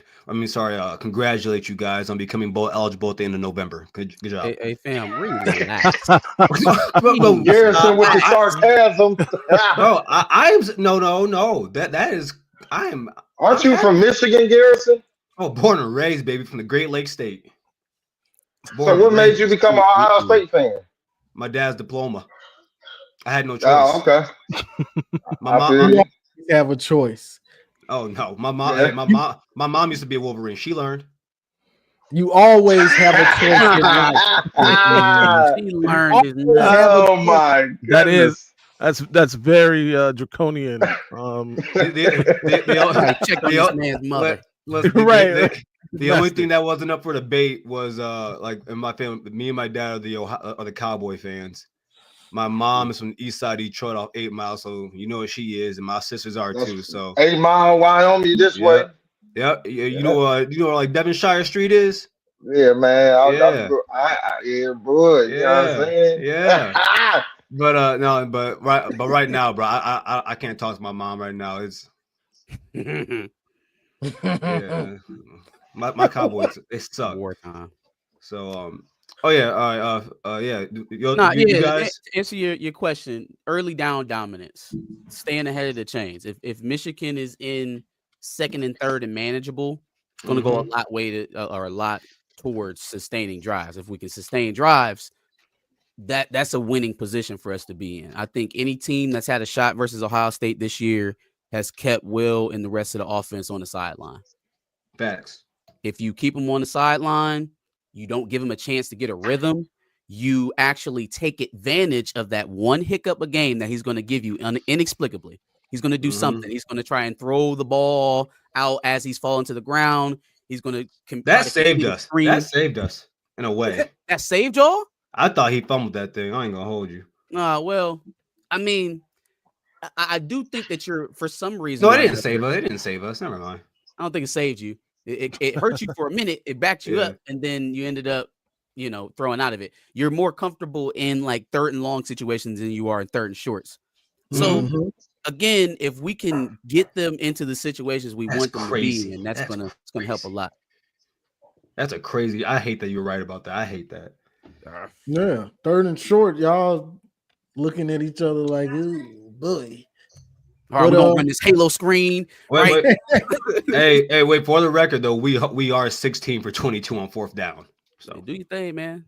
I mean, hey. Yeah. But by the way, speaking of fourth down in Ohio State, yeah, was that not disgusting? The third and forever that they got out of, and then to go for it on 4th and 10. I was like, bro, are they playing a video game? Who goes for 4th and 10 in the first quarter? No, listen. So this was been disrespectful. No, it's been a thing all year though for Ryan Day. Like I said, we've done this 22 times, and I think for Ryan Day, bro, if once he gets past that 45-yard line, it's all open for him. And I think that he knew that he was gonna have like after it's 3rd and 35 and you get 20 of that back, you might as well. I mean, I feel that way when I'm playing college football 25. Yeah, that's a video game stuff. Yeah, we got a video game team. Okay, try that against us. All right. Try it against us. Oh boy. Like, do y'all have confidence in the kicker though? Like, is that because I know kicking game probably would have got y'all a national championship a couple of years ago. Is that something that's just like we're just going to score enough that we don't have to worry about kicking or playing defense would have got us that national championship? True. You 14 point lead in the second half. And people forget like just like you look. I'm always going to be an honest Ohio State fan. Everyone wants to complain about that last 3 points. People forget Georgia missed 2 field goals in that game. Can't argue with you. But I'm sorry. What was your question? I went down. I went down. Okay, I went down. Everywhere priority in Columbus. I went down a dark hole right there. Thanks. I wouldn't call it a concern, but I trust Will Howard and our offense and our receivers on. If you're talking about like a 45-yard field goal, I trust us to go for that before we kick that field goal. And it's not that we're bad at field goal kicking. We have just the percentage is higher playing offense than letting the kicker kick. In the conditions in that game, yeah.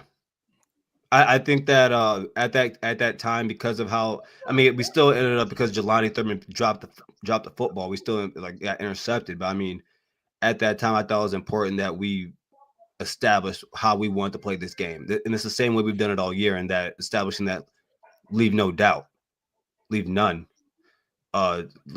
So I'm not upset with it. I think I've seen our kicker make field goals all year. I think he's only missed 2, maybe 3.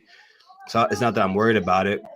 I just know that there's a really good chance that it's a really good chance we can convert. It sounds crazy, but on with 3rd and 4th and long, I know there's a really good chance we're probably going to convert it.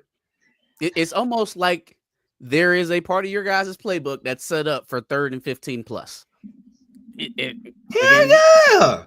But then think you're game planning to be in deferrative situations. You're game planning to be in impossible situations. I guess it's smart because it's working out. But. Hey, in the U.S. military, man, hope for the best. Hope for the best. Plan for the worst. Plan for the worst. So I mean, for me, what? Well, I'm sorry. I want to hear Phil and Johnny real quick. I'm here to defend my guy's honor. I'm here on behalf of the Maniac. Oh yeah, I know you were coming for his head on Twitter, and I even heard you here mention what he had to say about Georgia, Ole Miss, and Alabama. Did he say Ole Miss was better than you guys? Yes. Okay. But still, it's a deep hate for the other state that leads to, obviously sometimes not best arguments to come out of people's mouths, right? That said, that's my guy. I stand behind him 1,000%. I love Maniac. That's a good guy. Ole Miss though is kind of crazy. That one's spooky. Alabama's crazy. Today it is. Today it's only crazy today because they just got destroyed by Oklahoma. There's my guy right there. My man. Yo, listen, I'm in church, right? Because my in-laws are pastors. So I just want to be clear that I'm also praying for the haters. You know what I'm saying? Because Michigan has a lot of those. You know what I'm saying? So listen, I'll make something clear like the water in the Bahamas. You heard? Look, Garrison. Yes, sir. Alabama. Yeah, I was wrong. Whoopity damn do. Hate to hear it. Whoopity do. I'm going to explain something real quick to the Ohio State fans. One, you're a good team. Don't get me wrong. I'm not a hater. I'm a realist. There's a difference between a hater and a realist. You guys are good. Your defense is good. You're not great because you haven't done nothing great. The best offense you play, you got jail rape. Let's be clear. You got jail rape. Your defense looks like. Answer my question. Did we do the same? But did we do the same? Yeah. Okay. So, but who's Oregon? Oregon wasn't the team everybody picked to win the Natty. You guys, listen. Let me explain something to you, Garrison. If you guys don't win the Natty, if you don't win the Natty this year, how would you rate this season? That's actually a really good question. How far in the playoffs do we get? It doesn't matter. I'm going to answer it. No. Anything other than the championship game. Back. Or the championship. Listen. No.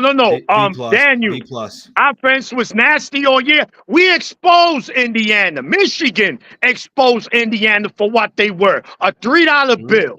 If our offense was just a little bit, they only scored 20 points against us at home. 3 points in the second half.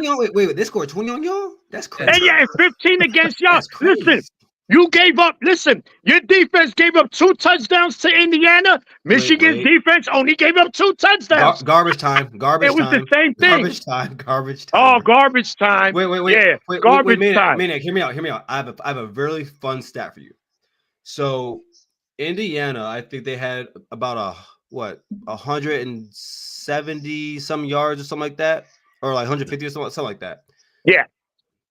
On the 2 touchdown drives, so the beginning of the game and at the end of the game, were both 70-yard touchdown drives. So that's about 140 yards. Yeah, they had 149 yards. Between those 2 touchdowns, first quarter, fourth quarter, they had 9 yards. My brother, we did it to him in the second half. Yeah, we did, but no, yeah, Johnny. This is why. See, this is the thing with I love Garrison, man. He's a good dude, but it's that Ohio cockiness is always about dumb. OSU, OS. No, Michigan did it first. I gave you. Wait, I called that. I said all week on Scarlet and Blue Show. I said I am waiting to see this game because even though Michigan isn't a good team, they still have more talent. I said this like the same way that I believe that over the last 3 years, Ohio State has had more talent than Michigan. That doesn't mean we're a better team. Better talent doesn't always mean better team. True. So what I knew going into that game last week for you guys against Indiana, what I knew was that specifically on defense, they haven't seen talent like that all year. Not anywhere near that. And I said, whatever I say about this Indiana Ohio State game, I am going to base off that, because whatever they see against Michigan, multiply that shit. Multiply it. Yeah. So the difference is I wasn't surprised. The difference you is have an offense. You guys have an offense. We don't. If your offense was 15% better, you guys would have won by 2 touchdowns. I believe that. Easily. So this is why, look, we're going to call it. First of all, is Indiana getting into the playoffs? No. Yes, they will. What? Ole Miss and Alabama, the teams that you said are better than Ohio State, secured that. They are. Anybody at a neutral site that not in the Big Ten is better than Ohio State. That's one. You guys are not. Listen, I'm going to tell you, this is every season, right? You're super seniors, right? Because that was Ohio State. Oh, you want your senior team. And so this is your super senior team. Finally, TJ, the most overrated 5-star defensive duo in history. Not super seniors. They aren't super seniors. All right, seniors, 5 stars. When do you really see that? Never. Not at Ohio State. No. Not with the Bosa brothers. Not with Chase Young. Elite defensive ends go right to the pros. These guys, they aren't elite. They aren't elite. Like, hold on. They're not. Wait, Maniac. Listen. So I have this. I always tell Bryce this. Once guys are like in their more so their junior year, I don't care about what your high school rating was, because we're far removed from that. Whatever you were in high school is not what you are now. Whatever your development is at that point in time is not the case now. I would like the way I talk about JT and Jack Sawyer. They're my Rashawn Gary, where you are like look, these two guys are freaks, just like Rashawn Gary, 6'4", 270, 280 defensive ends, freak athletes. Now, will they probably be better in the NFL than they were in college? Yeah, just like Rashawn Gary was. He's a freak. He's a dog in the NFL. But for some odd reason, it didn't work out for him in college. Maybe it's a scheme. Actually, a lot of it was a scheme. I think a lot of it has to do with the scheme for these guys too. But I don't care about where they were ranked in high school right now, because we're just so far removed from that. Yeah. Like, and whereas it's your fan base. There's always trying to belittle Michigan for their players and they stars. Another 3-star, right? Y'all big on that, right? Because I'm gonna tell you something. One thing is for certain: Michigan, we don't know what elite recruiting classes are. We don't. Ohio State does. So what Michigan is doing right now, Ohio State been there, done that. I give you guys that. That's norm. Listen, the last 10 years, only one recruiting class outside of the top 10. That was 2019. Y'all finished 14. And that's still a good recruiting class. Michigan ends in and that's for you, it's not. For you. For us, that's when so in recruiting, the difference between 1 to 8 is the same from 10 to like 30. So once you get past, like, it's not a bad recruiting class. It's still pretty good, still pretty good, but it's not like, it's nothing to woo. Have not. So but Garrison, that's been Michigan's average, maybe top 15, and we happy with that.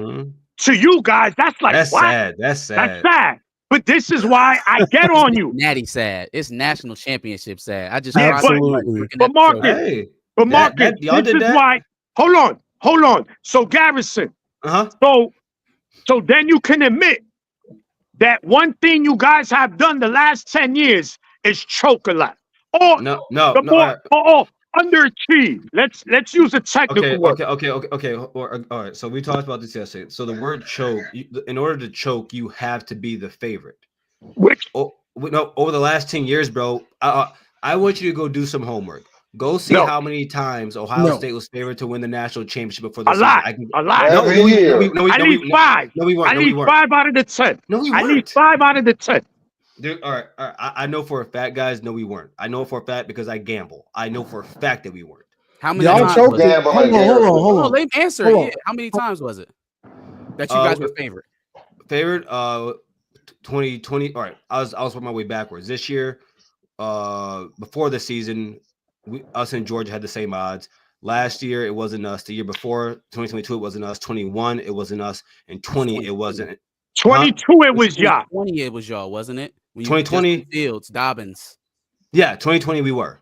2020, we were in the COVID year because we were coming off the 2019 season. We were not favored to win the national championship that year. 2018, we were not favored to win the national championship that year. 2017, we were not. 2016, we were. That is then. So let me 15, ask you then, like, we don't like. No, we don't favor like that. And I'll verify all that with you, right? Just those 3 or 4 times. So then why is it that in Columbus it's natty or bust? See, thank you. Columbus native, right? So I know what it is. Shame on you. Just the Big Ten. No, not shame on you. Shame on you. Just the Big Ten championship. That's all y'all got. We y'all Super Bowl, huh? Y'all just beat us in the regular season, and that's all y'all want. Where your natties at? Where your trophies at? So now that the Rabbit has the gun, and our level of success has raised, our plateau for success has raised to natty level, and we're looking down at the Buckeyes like, where y'all at?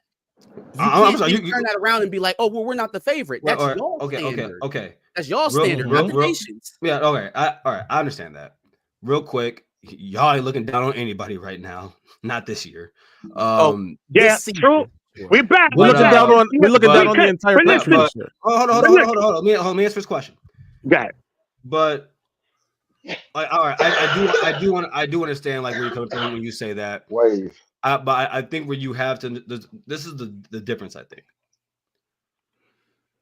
over these last 3 years, where you guys have been the best team in the Big Ten, and last year the best team in the country, Ohio State is still in the conversation. Whereas every year, if we're just talking about 10 years, that hasn't been you guys. So we've never been in the conversation. So no. I'm talking year in. I'm talking. Don't worry, Marcus. I got something for this. Yeah, I got something for this. Hold on. I mean, like year in and year out. Sure. So even though I'm not gonna be that fan that says, "Oh, you guys are Super Bowl." I'll admit, like probably during like the before Harbaugh got there, I could have cared less for you guys for about 5 years. Like being honest, but that was just because of the coaching situations that you guys were in. But I'm not gonna sit here and say no that you guys aren't the like I'm not gonna call you guys a Super Bowl. Call. But in what 2016? I think he's watching the game. Oh. But I do believe there's a difference between the way that we view you guys and how you guys view us. No, so I'm going to tell you something. Stop it, Garrison. Stop dancing in circles, bro. That's you always trying to make an excuse out of it. Well, stop with the technicality. That choke. No, let me talk. You guys have elite recruiting classes. Your first round picks in the last 10 years are right up there with Alabama and Georgia. Do the math, right? Do your homework. Go do your homework, right? I just give you guys props. No, because in order to choke, you have to be the favorites. No, you don't. No, you don't. No, you don't. You have elite teams, bro. Look, I'm going to tell you something. You went from Dwayne Haskins. Give me the definition of choking in sports. Ohio State. I gave it to you. Ohio State. That's the definition of choking in sports. You went from Justin Fields. Hold on, man. You went from Justin Fields to C.J. Stroud. That is let me talk. Those are elite. Hold on, let me finish. You have first-round quarterbacks, right? With first-round wide receivers, with elite running backs, with 5-star linemen, and you do nothing, but that's not choking. Johnny, you got to cut this. You got to cut this up. Repurpose this segment here. All right. So, for everybody that's watching, everyone on this panel, in sports, choking is the failure of a person or persons to act or behave as anticipated or expected. So, what is anticipate? I mean, I could just go and look up the definition for anticipate and expected for you. I think we all know. So, if you are expected, that means you are the favorite. Therefore, No, wait. Well, I'm very big on this. Words have So meaning. Garrison, Words hold on, have Garrison. meanings. Let me ask you this though. Mhm. So, ESPN don't hype y'all up every year to be the national champions favorites? No. Yes, they do. All the time. Every year. Y'all are always in that conversation of the No, national championship. No, wait, Yes, wait, they are. wait, Listen, wait. if you're not the ESPN favorite, does that you're all one the of the time. top 3 ESPN teams. does it every year. Bro, Every year, wait, ESPN do that. Wait, Me and my Marmar, 10-year-old son discussed it. Marmar, you just said two different things. The first thing you said was ESPN doesn't ESPN hates as us. a favorite, and then the second thing you said was in the conversation. I already said that we're always. No, in I the didn't say conversation. I said y'all the favorite every year on ESPN behalf. Hey y'all, Conversation came from Manic. So Johnny, I said, Marmar, you on Twitter? Marmar, you on Twitter? ESPN. No, ESPN says every year since the COVID year, y'all are supposed to be national. They always put y'all in the conversation. Johnny, I'm gonna jump down after this. It's either you or Georgia or for the longest it was you, Clemson, Alabama. Marmar already admitted that we are in the conversation. The definition I read to you was expected. Right. If you are the favorite, you do have expectations every year, right? I don't want to. Yes, but I said we're not the favorites. I don't want to play the semantic game about the favorite, right? You maybe every year you can't do that. You favorite. can't push the goal. You can't push the goalpost. All right, I'm not pushing the goalpost because I don't even want to go here anymore, right? I wasn't even trying to talk this deep about about I'm trying to make is this. Hopefully God puts his hands on Maniac as he goes back to church today. All right. Oh, you was really on break from church? I thought they was tweeting in the chat. Go back to church. Yeah. Tell them to splash you with the. Yo, we ready? We ready? Missing the sermon. Yo, no. Is that listen? We ready to the pastor? How you asking the pastor already? Listen, real quick. First of all, shout that. Listen, for the record, Garrison's my guy. I got love for him. But no, I know. But I want people don't be fooled by him. He a guy. He'll con you out your socks. He's that kind of guy, right? Pure propaganda. Pure propaganda. Yeah. Listen, Garrison. Listen, when you choke this season, I'm gonna be here. Don't hide. Don't hide. I'll be doing. Listen, man. I'll be doing a call. I think I'll be live during the game. Johnny, Marcus, Marmar, Madman, my brothers, Garrison. Happy Thanksgiving to you, champ. Yeah. Are you joining us tomorrow, right? Yeah, it's taking receipts day. Garrison is joining us tomorrow, right? No, I don't know if it's tomorrow. We're working it out. We'll work it out. Okay, all right, guys. Have a blessed one, guys. Have a good one, man. You too, brother. Take that opportunity to get out of here as well. About to start up my stream back of the bus. If anybody's free after the stream, go ahead, hop over, watch us over there. We'll have some movie news going. Johnny, appreciate you as always. What time?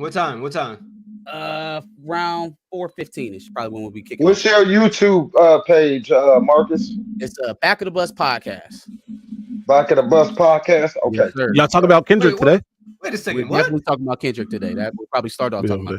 I heard that new single was nutty. That name again? Back of the Bus. Oh yeah. I'm a Columbus native. You know the culture. The culture. No, when I heard Back of the Bus, I was. By the way, get clapped. Marcus, I think I want to talk to you about that because there should be a documentary on the culture of riding on the back of the school bus. But that's a whole nother thing. That's something totally different. Hey, I just want to admit to you guys, I used to ride the small bus. I used to ride the short bus. They used to pick me up in front of my house. I'm guilty, man. My bad. Hey, appreciate the chat. Appreciate everybody on the panel. I'll see y'all later. Yes, sir. Hey, man, God bless you. Happy holidays. God bless you, man. No. Hey, Garrison, you funny, bro. No, all right. So I want to bring this back to you guys. I want to bring this is a Michigan show, and I want to respect the viewers. So, what? No, I want to hear from you, Johnny, because you've been sitting there pretty silent. You know, waves look good today. Good job, brother. You need to brush them boys off, man. What is it? Who's the player that you think needs to show out on Saturday? If you want to save it, you can for your show later this week. But if there was like just name somebody you need to see them perform. Honestly, I can't give one player. There's so many players that we need to play well to beat y'all. Like, that boy there's just so Marmar showing off many. his haircut.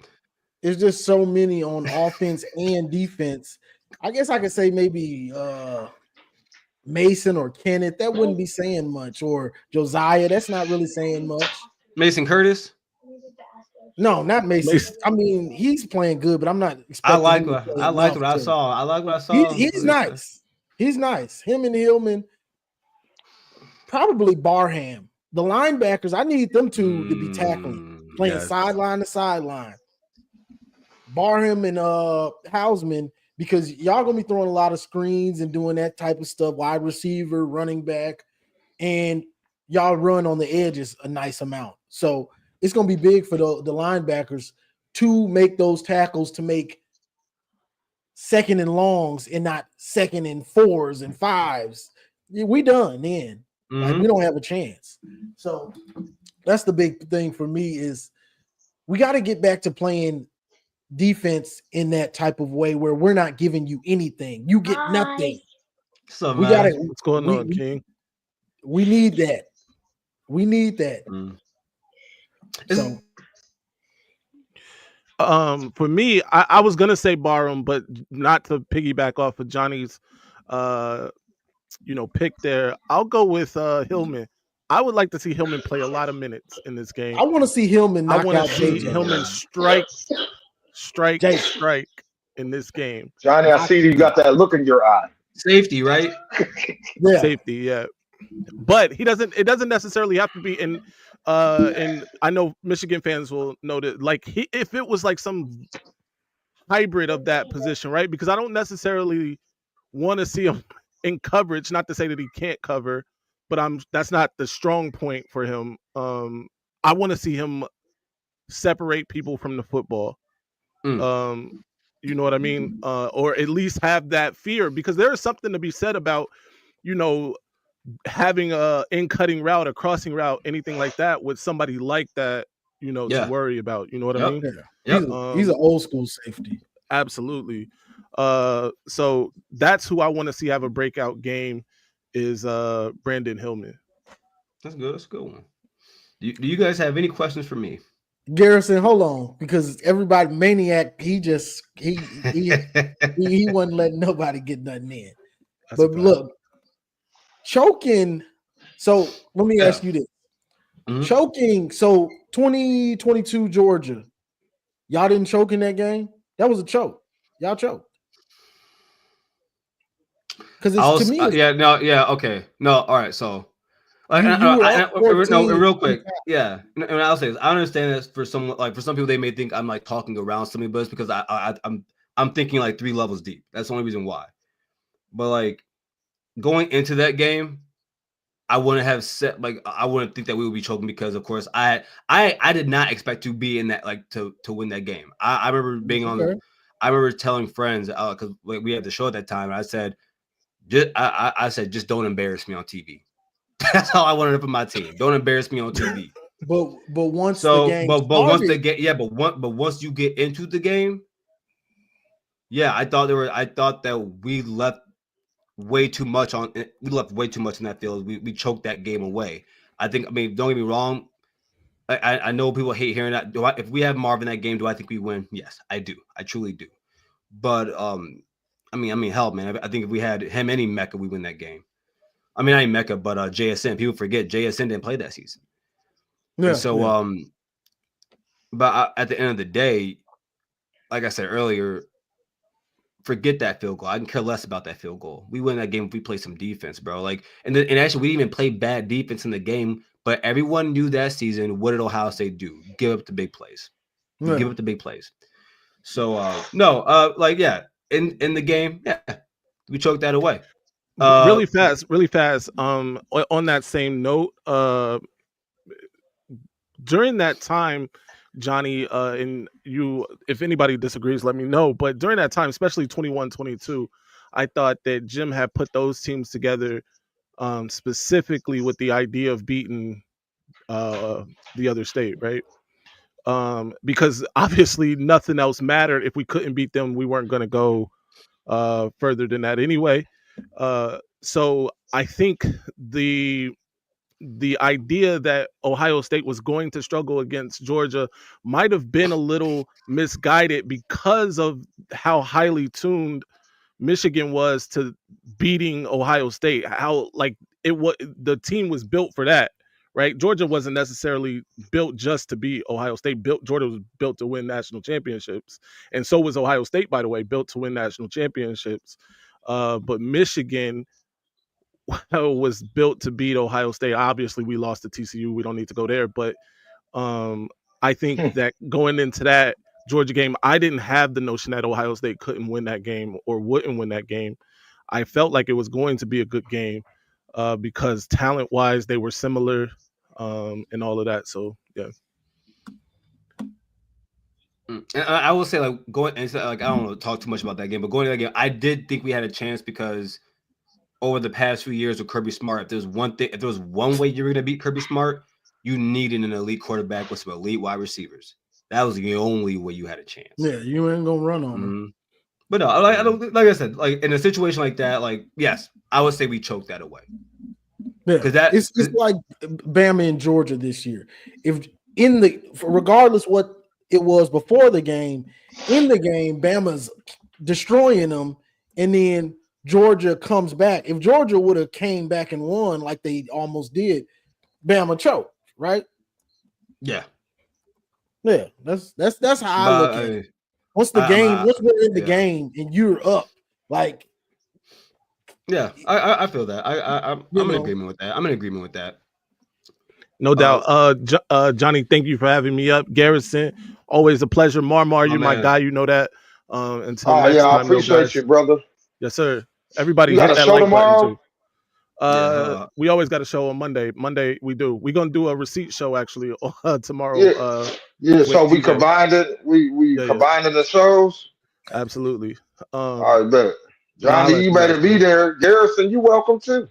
I have a busy week, but if I can make it, I know I'm gonna be with Phil this week. So what you do, Garrison? He big time. He got what you do, Garrison? Like in this space or like my normal life? No, yeah, you like like the way you generate your income.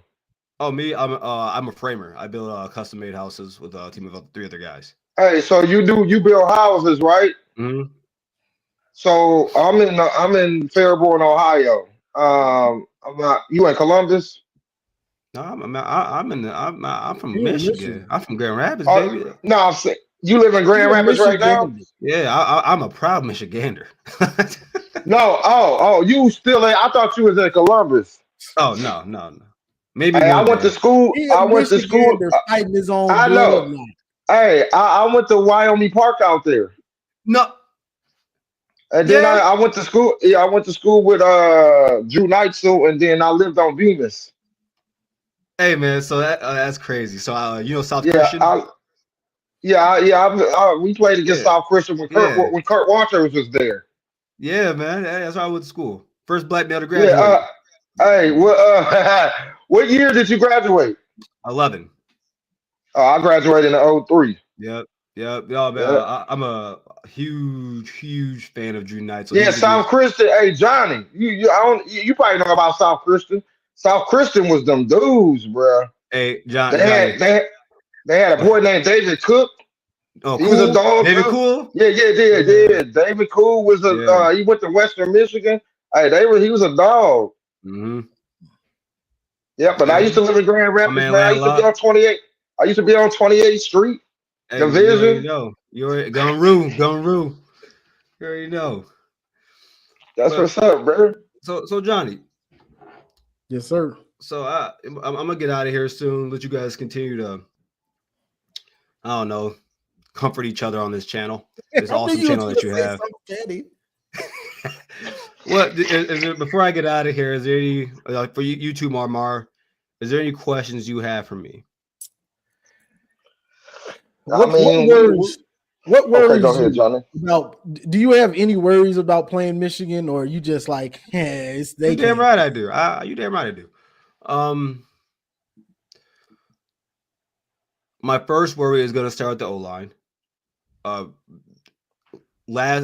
They didn't in the past game they played good against Indiana. Run wise, not really. I mean that I don't know if you guys know this. That's the 15th rendition of our offensive line this year. Really? So 15th.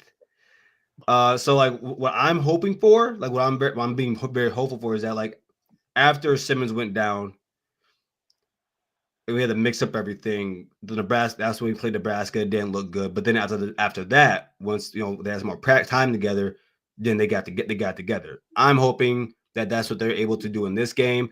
It's not going to be easy because this is a top. No, it's I would say 1A, 1B with Ohio State, best defensive line in the country. So Josiah Stewart, I know I think Mason Graham's the best defensive tackle in football. I think that Kenneth Graham's really, really good. Josiah Stewart looks like the best defensive lineman or edge rusher in the country right now. So that's my first worry, and just seeing how we're able to handle that. Donovan Jackson, he's like he's what Moore's on the not Moore, but Stewart's on he plays right end. So he's gonna be right over Donovan Jackson. He's got to play good. I think what I'm happy about is that Donovan is a guard playing tackle, so he's gonna be able to move a little bit better than a normal tackle would. Whoever Mason Graham is over, God help you. So like I expect us to have Travion back and blocking a lot. He's one of the better blocking running backs in the nation. Hey, I respect that young man. Oh yeah. What else? His faith in God. I respect Travion Henderson. Mm-hmm. That's a good young man. Oh yeah, man. My boy Bryce on my show. He's a Michigan fan. He hates how much he loves Travion Henderson. He hates it. What else worries me? Does anything we do on offense worry you? Be honest, man. You got that smirk on your face. He always got it. I know, man. He wake up with that smirk in the morning. I'm moving back to GR so I can build houses. Listen, man. Hey, let me know.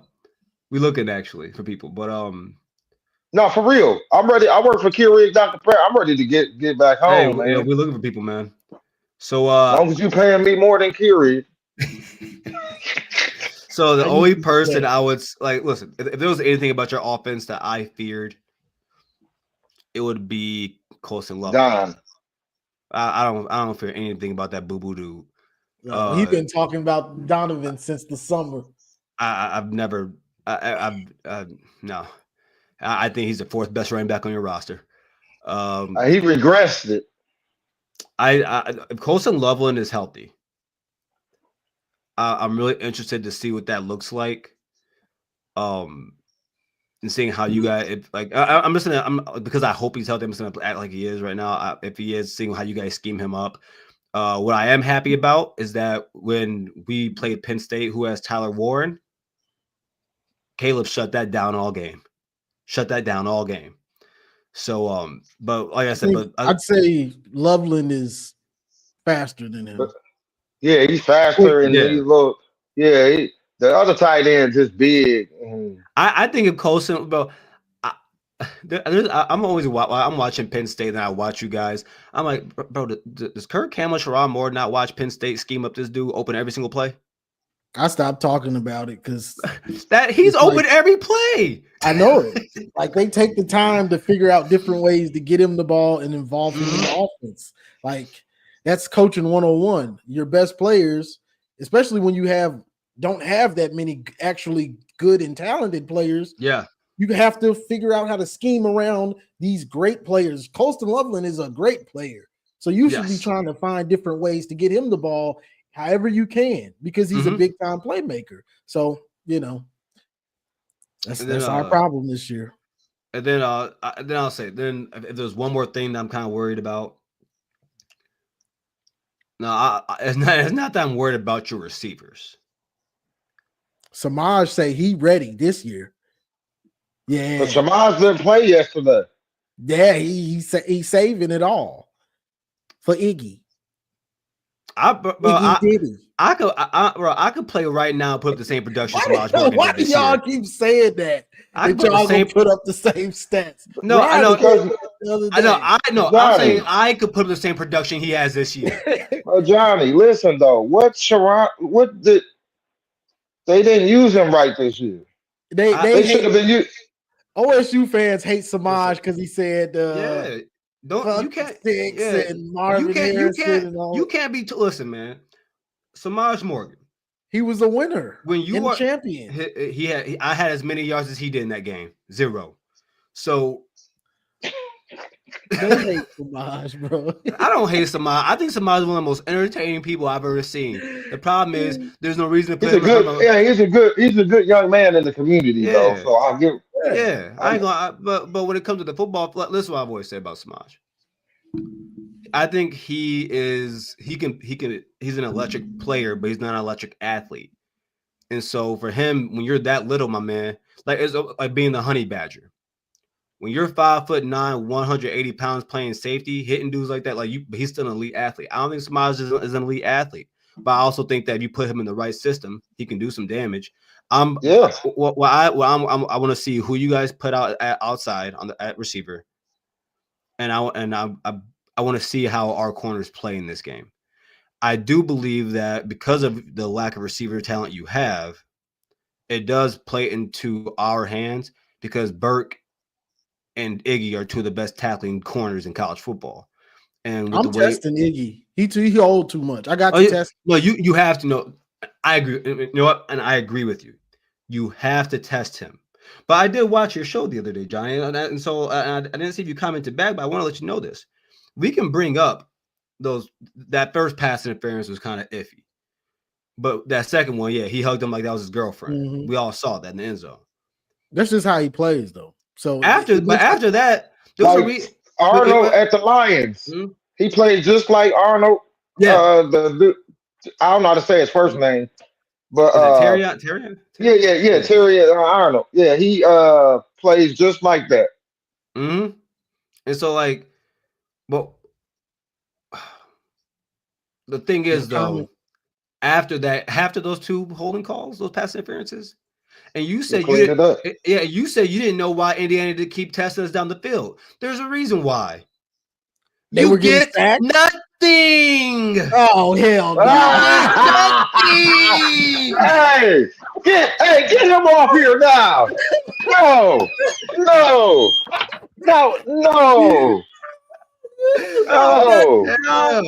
I've been waiting. He said, "I've been waiting for that."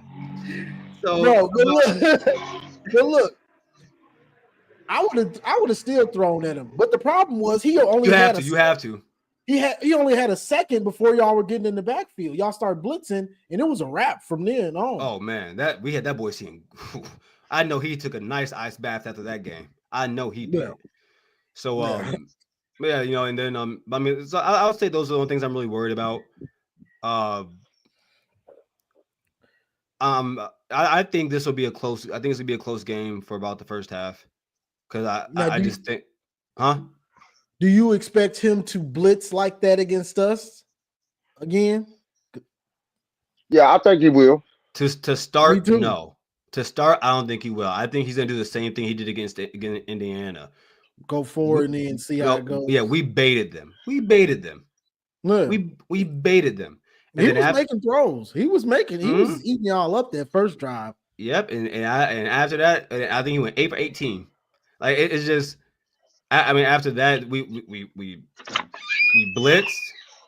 I'll put it this way: if y'all get anything past 3rd and 5, it's a wrap for y'all. Yeah, because I think that's when, if Jim Knowles sees 3rd and 8. There's nothing stopping. And the cool thing is he ran more of his defense than we've seen all of this year with the jack position. So I think that if he sees you guys at 3rd and 8, he's gonna sit there licking his chops and he's gonna send the house, because because the truth of the matter is I think that he doesn't believe we can pick it up. But I think it's gonna be a close game to start off. I think like I've said all year, I think that defense is good. That defense is good enough to keep you guys in a game to an extent. The thing is that I think we're gonna see. If I had to show you what this game is gonna look like, go look at the Texas game. Texas I think who? you guys. I think it's gonna look just like that. Oh, You no. get. I think you guys are gonna play better. I think you guys are gonna play better because I mean, you have to believe that from week 2 to week 12, you're gonna look better. I do believe that your defense has gotten better since then. That's a fact. I don't know if y'all offensive line is as good as Texas. No, That's what no, surprised me. you know, it's not. It's not. It's nowhere near as good as Texas' offensive line. The thing is that everything else that we have is better than Texas's.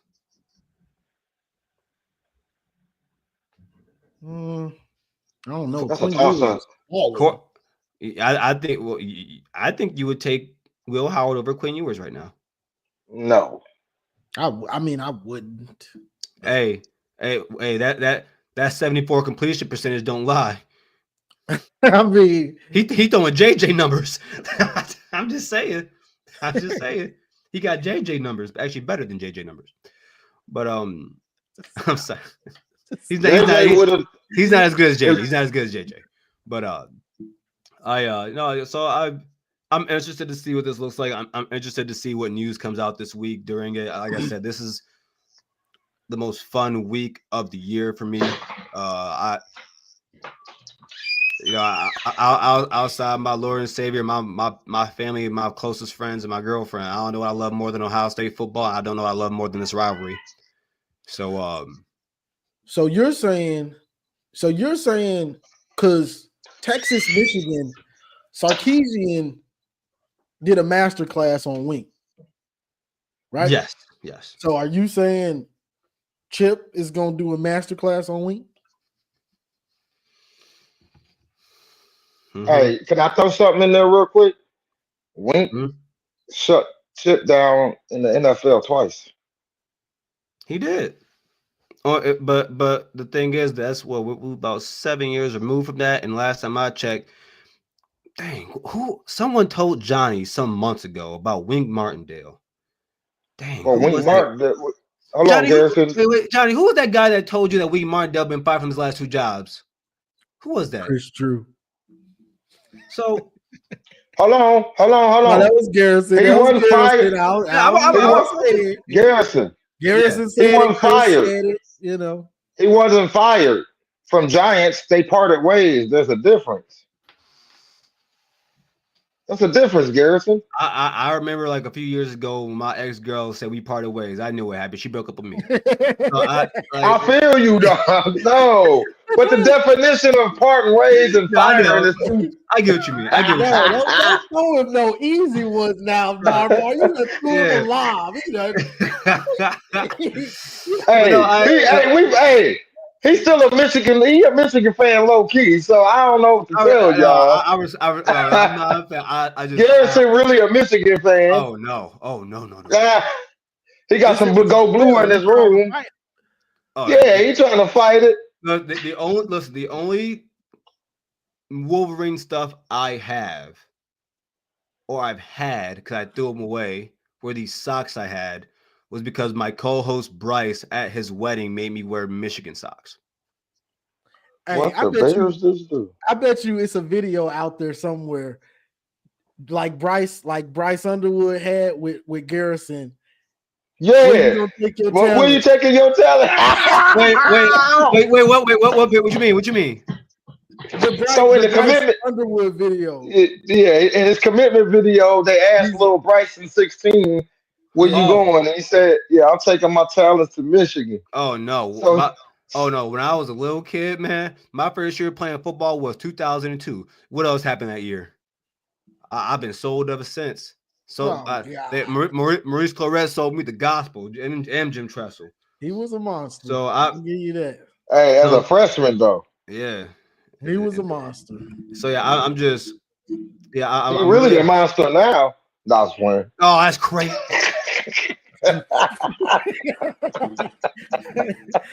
Hey, you are. Oh, I just, I'm coming to Florida with Johnny, man. You got to show me the beaches.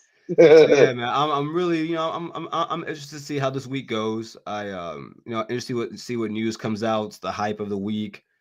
Don't let Michigan get them Yeah. recruits. They really gonna go high. No, listen, man. I've always I've said this to plenty of times. Knowing because I'm from the state of Michigan, I do have a respect for the university, the institution, and I know a lot about them, and understanding that it's the most important public university in the United States. It has the biggest bankroll. I've always wondered why. They work on Wall Street. A lot of alums work on Wall Street. A lot of, but it's the weirdest thing. There's a lot of New Yorkers that are Michigan fans. But no. So I listen. Welcome to the party, guys. Thank you. It's sometimes it's really nice to be able to go to the club and throw money. So I'm throwing pennies at them hoes. Y'all playing. So yeah, man. Y'all got money now, and it's good to see for y'all. I'm happy. It's even though for the last few years you guys kept on dogging us about spending money, and now look at y'all. But and I'm happy for you. Well, because the difference between Ohio State and Michigan, the word integrity. This is college football. You think I care about integrity? Exactly. No, I'm a Buckeye. Do you see our coaches? Yeah. Integrity. Good point. Integrity. I'm here for wins. I'm talking about the difference between universities and how they view themselves publicly. I think Ohio. Well, I've talked to some Michigan fans about this. I think Ohio State cares more about football than you guys do. So that's a fact. That's been a fact. Yeah, and so and we got a Chinese president, so now you know what that means.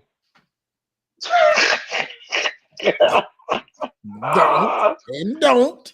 You ain't about to get me canceled, but me either. But all right, Charlie. Hey, look, man, I'm about to get out of here. Mar, Johnny, thanks for having me. Hey, I appreciate you, Gary. What's your name on X? On X is Buckeye_Gaddy. That's Daddy with a G. Oh, this dude. I'm dead serious. That's my name. Okay. It's crazy. I know it's crazy. Hey, you up there getting that up north air? Man, it's cold outside, man. But all right, man. Hey, y'all stay blessed. Have a good weekend. Everybody, make sure you smash that like button. Yeah, hold on. How many people are watching this right now? I got it up on YouTube. There's 82 watch. There's 82 watching right now. It's only 39 likes. Everybody, get it up. Run it up. Let's go. Right. All right, y'all. Appreciate you, Garrison. Y'all have a good night. All right, G. Hey, Garrison, man, I did not know he was in Grand Rapids. Yeah. Hey, Johnny. Talking about him. Johnny, you know the movie the movie American Pie is based off of East Grand Rapids. The three dudes that went to East Grand Rapids, yeah, they made the movie. That's who the three dudes were portrayed in the movie. I can believe it. That movie reminds me of Michigan. It was the colors of East Grand Rapids was blue, yellow, blue, and white, and that's what it portrayed in. That's why they called it East. I forget what they called it in the movie, but you could tell that was East Grand Rapids. They kept going to that hot dog spot in East Grand Rapids, man. Want a dog or something like that. But you got anything else, bro? I just gotta ask you, did you ever take a trip back to Michigan? I ain't been back to Michigan in 20-some years. Why? 20 years. Why? No reason, honestly. I spent some time in the streets just not doing nothing. I did. For real. Me too, man. I had to change that around. I faced it 8 years prison time 3 times. I wasn't doing nothing for some years. Then when I got my stuff together, I was just focused on just working and grinding. Yeah. That's all you got to do now. You got babies? No, I got a daughter. She lives in Memphis, though. Oh, okay. She grown. Don't have no more, okay? But I'm done. Hey, I got 5. You don't want in college. My Oh, daughter's okay. in college, boy. I'm done. My Hey, my oldest son just turned 18, so yeah. he'll be on his way. Then I got the 4 little ones here, but I'm done. My baby's 6, and I said no more. Yes, I sir. appreciate you, Ron. Ron the Don. I gave him that nickname. I appreciate you, Johnny, man. I appreciate you having me, man. You do a great job, just like the rest of the Michigan podcast. I don't know if you're tuning in tomorrow night, but I don't know why they doing it. No disrespect to them, but we got Bryce and we laughed at LSU. Now let's see who else we get to these next couple of days. There's supposed to be a couple dropping last night, but I guess the dinner didn't go well last night or something. Yeah, they want to make a big thing out of it. Bryce had that video, so that killed the internet. Yeah, that did, bro. That was nice, man. Because he really wanted to come to Michigan. I know you read the article about Jim Harbaugh not Yeah, breaking that Harbaugh tie with him. Yeah. All right, brother. Harbaugh, Appreciate you, man. Oh no, go ahead, finish, and then we'll wrap it up. Harbaugh was a weird dude, and I think some of them high profile recruits, he just got he rubs them the wrong way because he's weird anyway. He's awkward. So they say the same about Nick Marsh. We should have had him. These dudes in Michigan, most of them don't want to go to like Michigan State or they want to go to the Michigan. They want to be a Wolverine. But you gotta yeah. And Sharon Moore starting to recruit Michigan because there's a lot of high schools that are like, I don't know why we don't tap Catholic Central on them linebackers, man. They got all the Catholic Centrals throughout Michigan, they produce some linebackers. Mm-hmm. And that's who shut Bryce down in his last game. Yeah. So, and then Cass Tech went on and beat Catholic Central yesterday. Cass Tech always got some dudes. They always. And I don't know why we ain't attacking that school. You remember how the school in Cleveland, I think it's called Glenwood. That's how Ohio State was getting all their players. Ted Ginn dad was there, and they was getting all the recruits from there, and then they come to Ohio State and shine. So I don't know why we don't hit up Cass Tech or Detroit King or none of that. We used to go to Cass Tech. But I don't know what had happened, but we were getting players out of there. But it's been some years.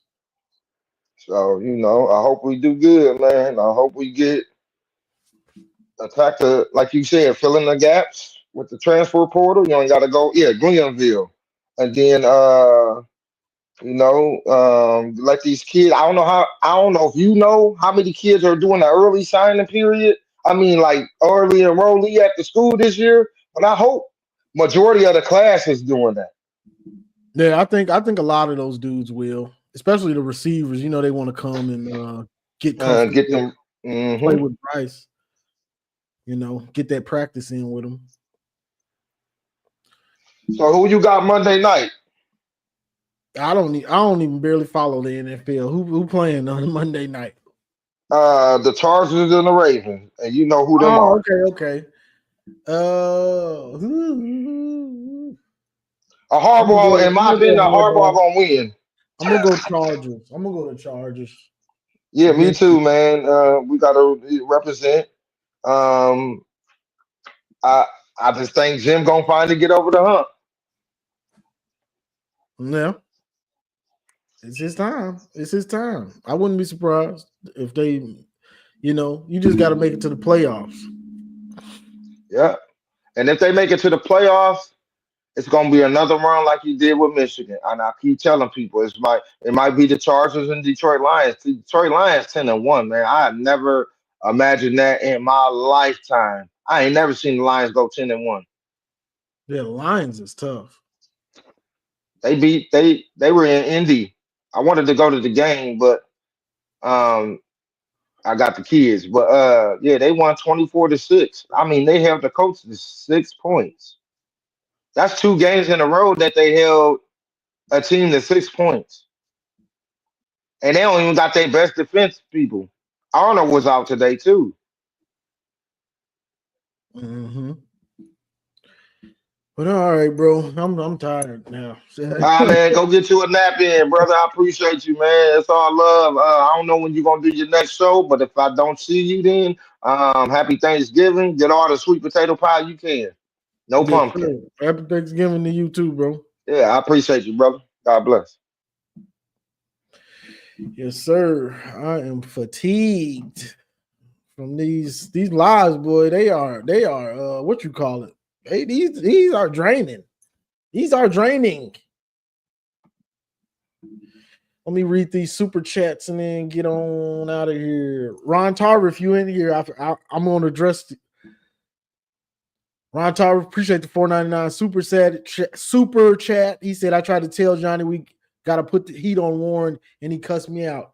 One, I don't barely cuss on here, but I wouldn't put the heat on him. Davis Warren can't throw the ball like Curtis York or Rourke for Indiana can.